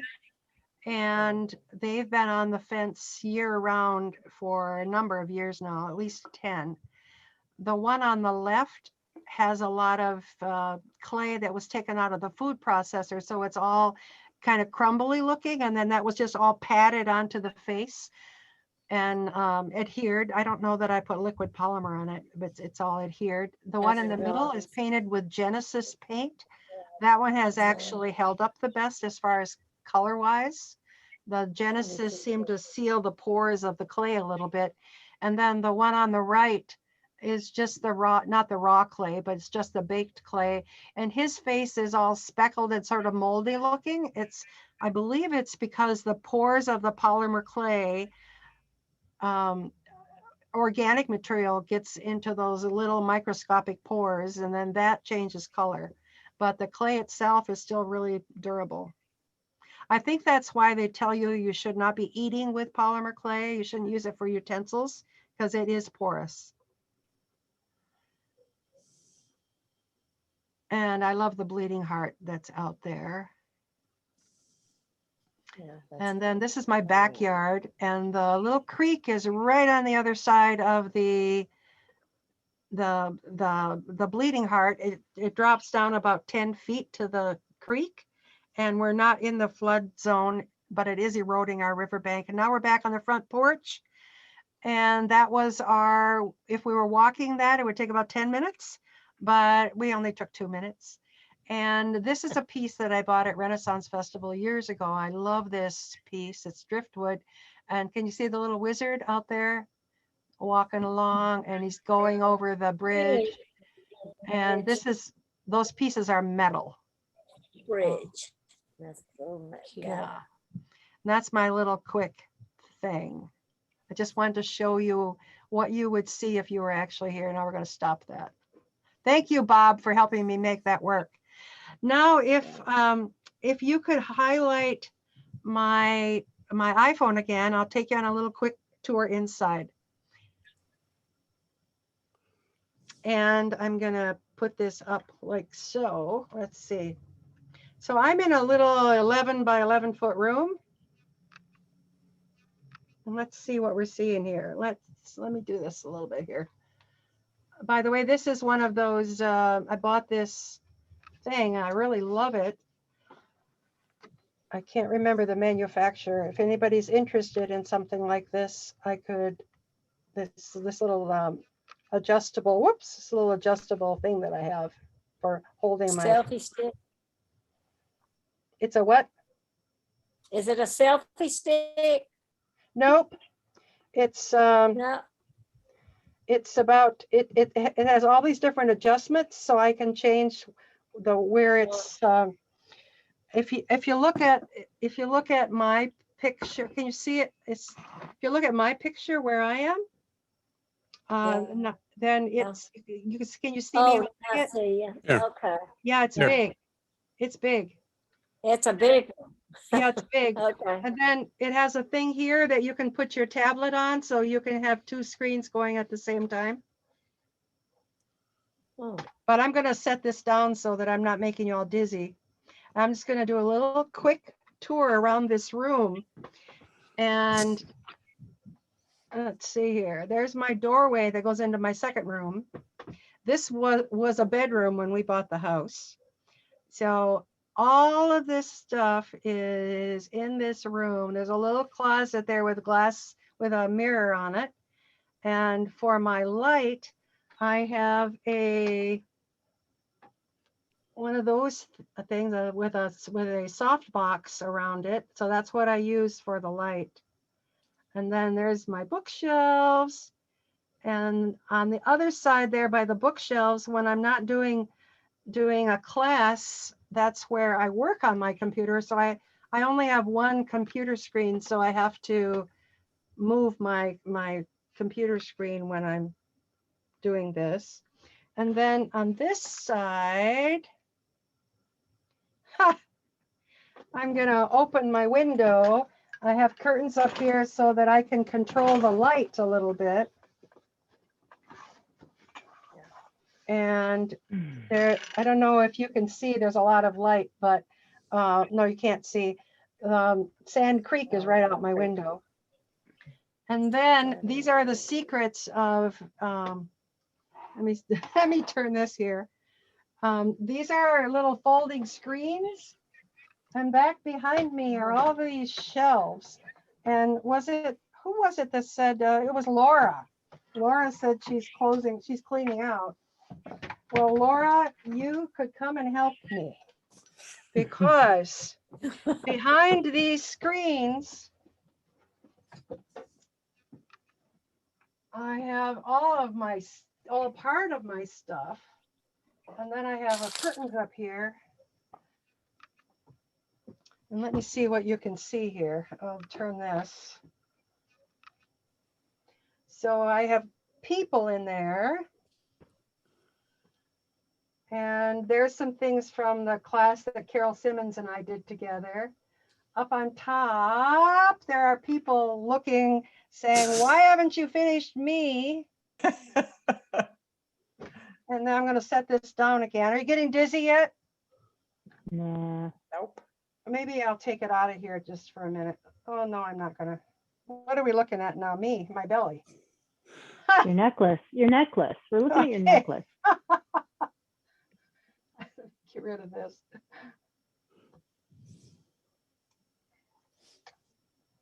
Okay, let's see which direction I'm going. Am I still on? Yes. Yes. This way though. Yes. So am I going this way? Are we upside down? There we go. So then I love your walking stick. oh, that's I taught that class at Annie's 2 years ago. I loved that class. Well, Marlene, is that Maureen. Maureen, is that wood or did you do it all out of polymer clay? Oh, the stick, it's just a minute. I've got to try to hold this still so you don't get dizzy. The stick itself is wood, and then the head is clay, and everything on top is clay. I love that. Yeah, this is what they look. And it's put together with a threaded rod and a wing nut. Okay. And it has a story too. So now we have another bunch of shelves. This little dangle doll, let me see, can we see that? This dangle doll is done with a push mold and alcohol inks. Yeah. Now we're going to go in this room. She has so many. And this is my friend. Oh my God, look. Wow. Yeah. He looks better in person. Does he? Oh yeah, he is gorgeous. So he's about 6 feet tall. Yeah. I can. And then there's all these. Oh yeah. I'm going to turn this camera this way. Where that Does that away. make you get sick when I turn the camera? No, I'm Nope. good. All the things she's made. And then these She are writes some of my first. basic. Yeah. She doesn't sell her stuff, but she teaches classes. We can't hear you very well. For Santa Claus. No. Yeah, Maureen, your voice is fading. Oh, you know why? I'm just going to stand in the door. I don't have the microphone on this camera. I'll just hold my hand and go around the circle here so you can see. She's written quite a few books. No, polymer tables. Now I do want to show you one cake. They create her own mold so people buy it. So it's more. I want to show you one case, but I will. I'll tell you about it, and then I'll walk over there because you won't be able They're to. very well known. So I was going to be rich and famous by licensing into the gift industry. That didn't work. I did license into the gift industry, and I loved what I made, but it's no longer on the market. But I want to show you the process. So when you look at the pieces, you'll see that the beige colored ones are polymer clay, and the resin ones are the colored ones are resin that's painted. And I did several different lines. I did Pipsy Wagons and Nuns and Friar Folk and Wishing You Fairies and Winged Messengers. So I have a lot of different lines, and none of them lasted through the crash with the gift market. But I would like to show you the Pipsy Wagons. I'm going to walk over there just for a minute, and then I'll come back. And I'm going to try to walk slow.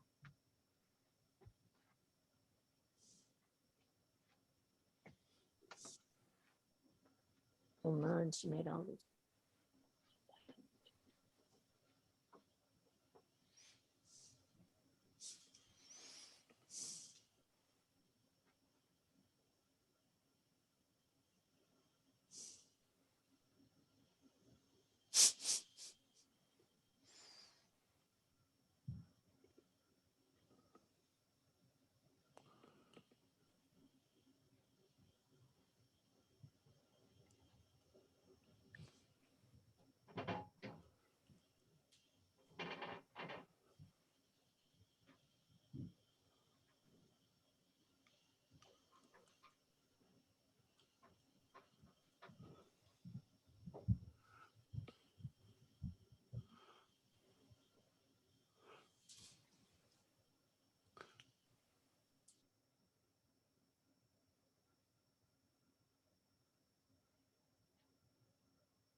Okay, I'm back.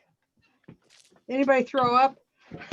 At Clayathon, Catherine, Kathleen Dustin did a tour of her studio, and it was wonderful. How many of you were there? It was wonderful, but I got a little dizzy because she moved a lot, so I determined I was not going to do that, and here I did. I moved a lot too. But this is Polymer. This is one of the Pipsy wagons. This is Polymer.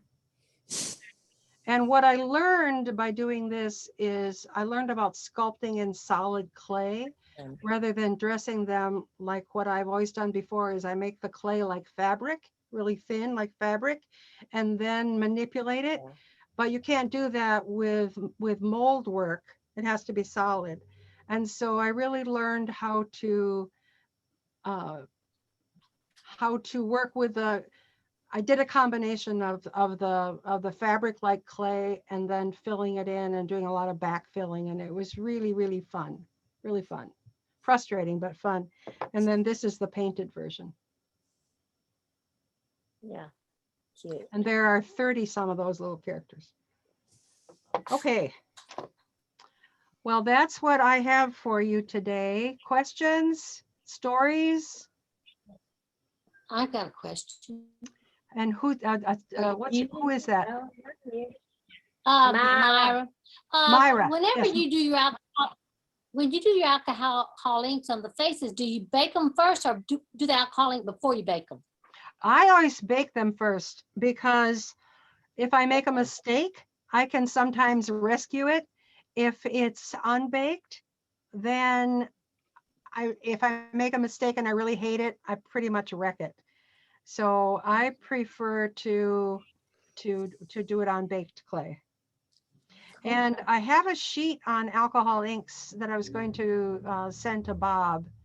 I was actually going to demo the alcohol inks, but I talked too much. The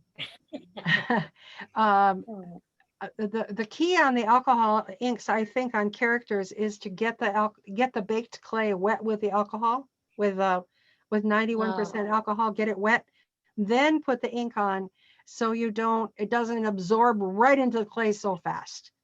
Because if you put alcohol ink onto plain baked clay, it tends to suck it up. And if you want to take some of it off, it's much harder to get it off. So I always wet the baked clay first with 91% alcohol and then add my color. Okay. Any other questions? Maureen, if you wet with the alcohol before you put the alcohol ink on, does that make it? I use 91% because it's a stronger solution. I've always used that rather than the 70%, and you can get the 91% at drugstores. Does it change the color? Does it make it lighter or darker or anything? No, I just think it dissolves it more. Is my theory. You know, it may Okay. not be true. It's a higher percentage of the active ingredient. So I've heard though that you shouldn't use the 91% as a sanitizer, like for COVID, because the 91% dries too quickly, and you're not getting the same cleaning of your hands that you actually get with the 70%. I don't know if it's true. Good to know. Anything else? Well, great. Thank you very much. That was very interesting. Yes. I know most of us gained a lot of insight, a lot of ideas, things I got to go Yes. home and try. Actually, we're home, but things we can try. Well, I hope so. It was a pleasure to be here. I know our time is valuable, so I appreciate you being here. I'm going to send out to Bob a few PDF files, and you can find our molds on our website. Let me just do another screen share real quickly, just so you know where it is. I think I've got this one together. Hey, Sherry, have you already ordered her mold? Honey, yeah, I've had them for a while. I We didn't know did about the too. smaller ones. I gotta get those. Yeah. We already ordered the smaller ones while we were sitting here. Yeah, those Yeah. would make great beads of courage. So I've got to get some of those. Absolutely. Yeah. Okay, this is one of the PDF. You can find this one on our website too, but I thought if I sent this one out to you, then it's more accessible. This is an instruction sheet on using the molds. And this comes with all of the molds if you buy them, but it's also on our website, and the address of our website is here. And it shows some of the things that I showed you. And then it has the step outs for how I go about doing the molds, including in this one, it doesn't have the rod in the middle.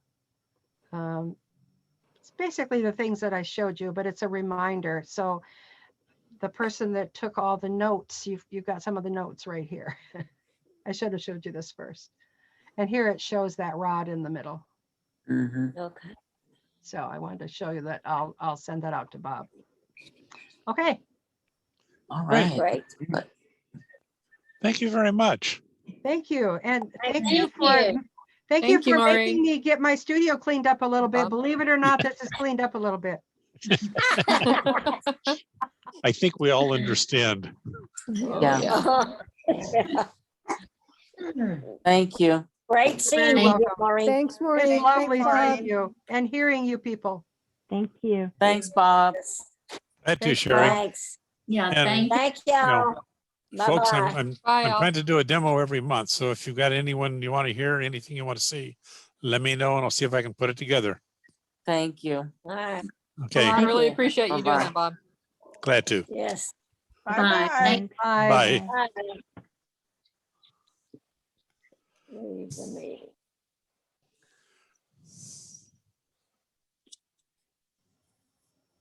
Maureen, what are your favorite colors? My favorite colors. I love nature colors. So I'm not generally a bright person.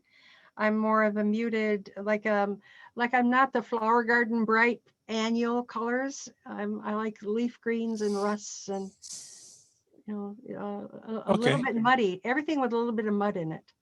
Yeah. Okay. Yeah. I have a question for you about today. I'd love some feedback in terms of what I might have done to make it easier for people. Did I, was, and B, I really would love honest feedback. What worked? What do you think I could have done differently? The demo was great. I mean, working with the molds and the beads and how to put things together there, showing us how to change the shape of the face was wonderful. I've always wondered how to do that. You probably can't see it, but my hands are huge. They are massive. Yes. I can literally hold a basketball upside, this way. Yeah. So, doing delicate things, although I can pull it off, it's always a challenge sometimes. So I'm a little hesitant. Yes. seeing the tools you use is always a help. I would have liked more of your studio. The reason I've got a headset on is I can move around. And what hasn't come out is I'm a part-time college professor. And so last fall I had to lecture from my house. Yes. And so there's 2 lectures a week with me using the headset and not seeing anyone. And I found the headset to be very handy, and I can move a little bit. I've got some other things I do where it's handy to have the headset. So I might recommend that. And if you're going to be doing much of this, or if you're going to do classes over the over Zoom, it gives you a little more freedom. I've got a few feet of cord here. You probably can't see that, but so I can move a little bit. So it does help that way. I've got my wife behind me. She's been watching this whole thing. Behind your what do you call it? Your other screen, your virtual screen. We're not going to get her in the picture, but I've got a background screen out there, and a lot of different backgrounds I throw up periodically. When I get tired, I want to throw up another. Yes. But and I thought it was great. Everyone loved it. We had, in all honesty, that is one of the biggest crowds we've had ever. You had 2 screens, but there were 12 other people here. And usually if I'm doing 6, I'm doing great. So I think it was wonderful. I purposely have my sound not on my phone, but I could have switched it. And next time, oftentimes when I'm doing this, I don't want to take the time to figure it out in the middle, but right. I could have left the big screen, because I'm on my desktop on a big screen, and just gone to my phone. I forgot until I was out there that I didn't have any mic on this phone. Yeah, that would help. But and you said you're doing classes, so over Zoom or? Yeah, I'm doing them with Zoom. I did a faces class in March. I did 2 faces class, and I was delighted. It went really well. And then I was going to do a bunch more, but I haven't done it. And what is it that you teach, Bob? The full name is groundwater geophysics. Groundwater geophysics. And tell me what that, tell me the layman's version of that. There's 2 main thrusts in the class, but basically, the background, how I got into this.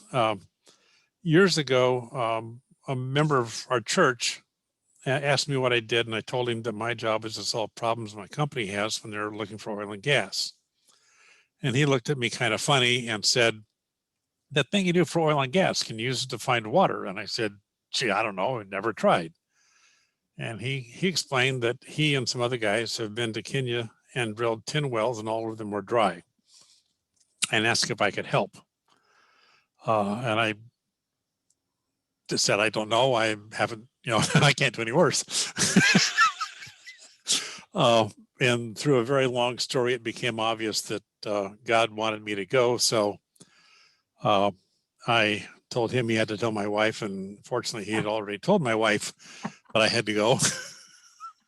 Had you ever been to Africa before? No, that was my first trip. I'd actually been to Egypt. I just returned from 3 months in Egypt, and actually 1 month in Egypt and 2 months in London. And when all this happened. And so Kenya was my first trip outside of Egypt in Africa. I spent 3 weeks there, sighted 3 wells, 2 of them came in. Wow. And I just used the surface geology, learned how to use it with some other techniques, science, and have been traveling the world ever since, going to places that don't have clean water and finding where the water is and drilling wells and teaching people how to drill wells and how to find water. Wow. Anyway, so that's the background. So what I do, and there's 2 techniques I use.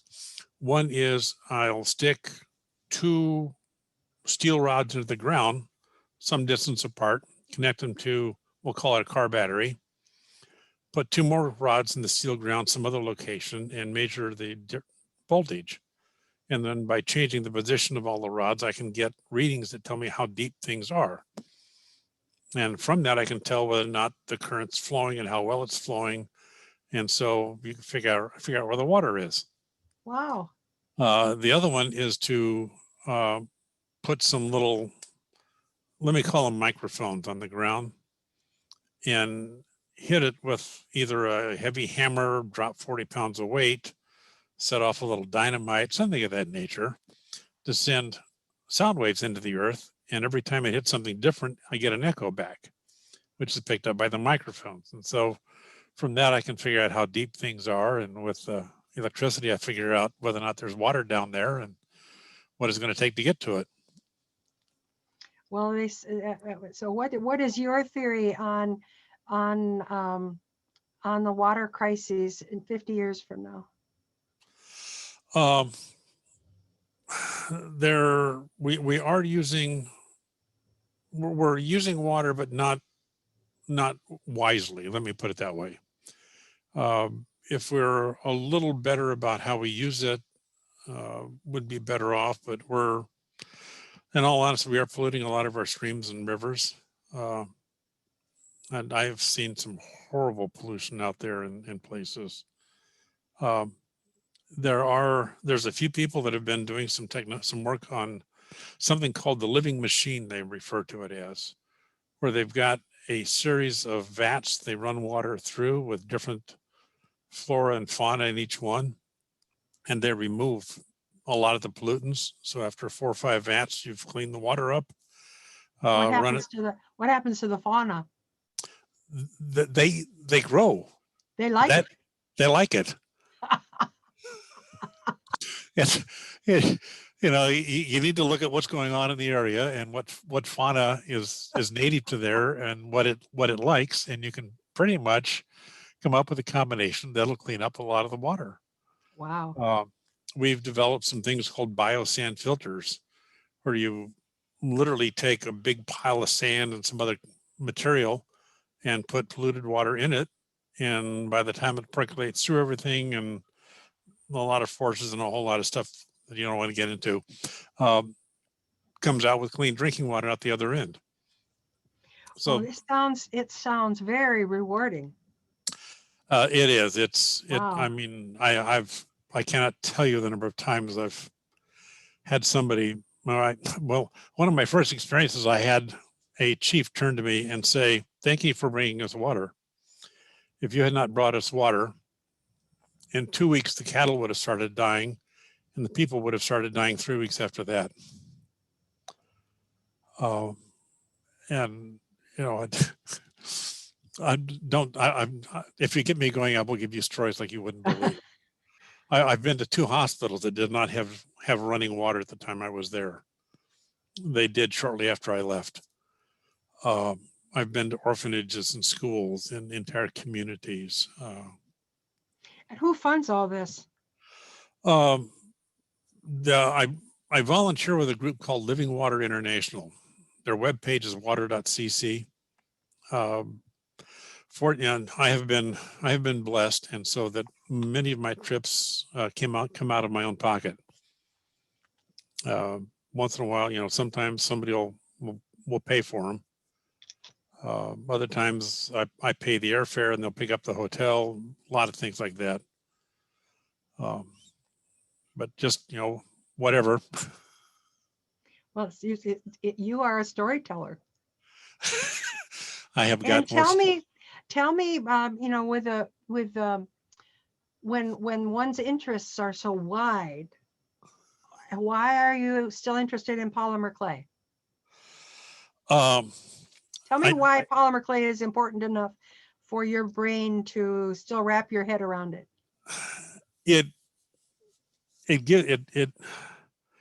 I can't shut my mind down. I literally cannot shut it down.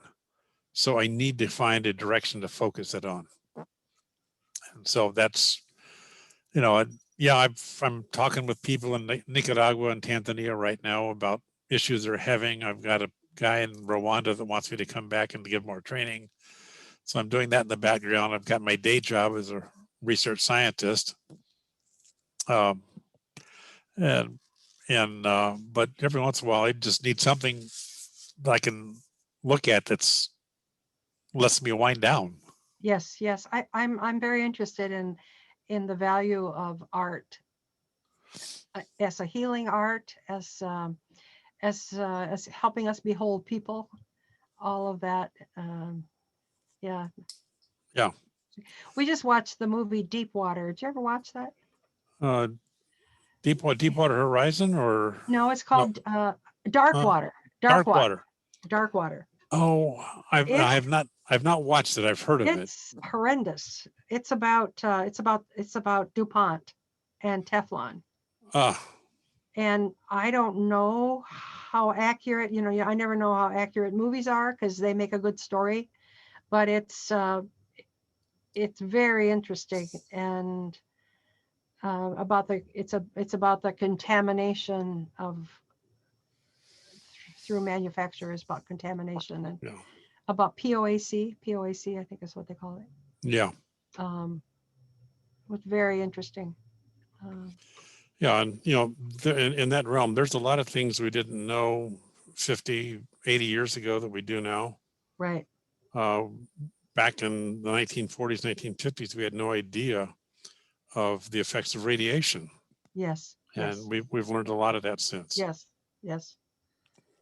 Yes. Yes. Well, to help you remember maybe what this is, I don't know if you can see that. I can. That is one of the latest things I've made out of polymer. It's beautiful, all polished. Yeah. And actually this is, hello, there we are. Yes. I got to get it in front of me so the camera sees it. Otherwise, if it's in the background, those are some of the things I've been playing with. And like I say, if I can't find somebody like you to do the demo, then I've got to do the demo during the monthly meeting. But it gives me a little bit of change. Yes. Something else to do, and yes, let my mind focus on something other than technology. Yes. And I bet it's a great relief to your wife that you're not always going, whatever. Well, she does. Yeah, she said she likes me home now and again. Yeah. And I have been home for a year, which is unusual. I mean, if I do 4 trips a year, it's about average. 4, yeah, 3 to 4 trips a year. Yeah, two. Let me say 2 is average. I know I've done 4 or 5 in a year. The need, it gets so great out there. Yeah. I mean, sorry. You see some of these things, you see the hospitals, you see the children without water. It's, how can I not? God has blessed me with so much and given me the skill and ability to do that. And so, yeah. Well, I appreciate you sharing your story with me. I'm glad I asked. I'm so glad I asked. Thank you. Thank you. Okay. Again, thank you for a wonderful demo. Well, you're very welcome. Bye-bye. Bye-bye.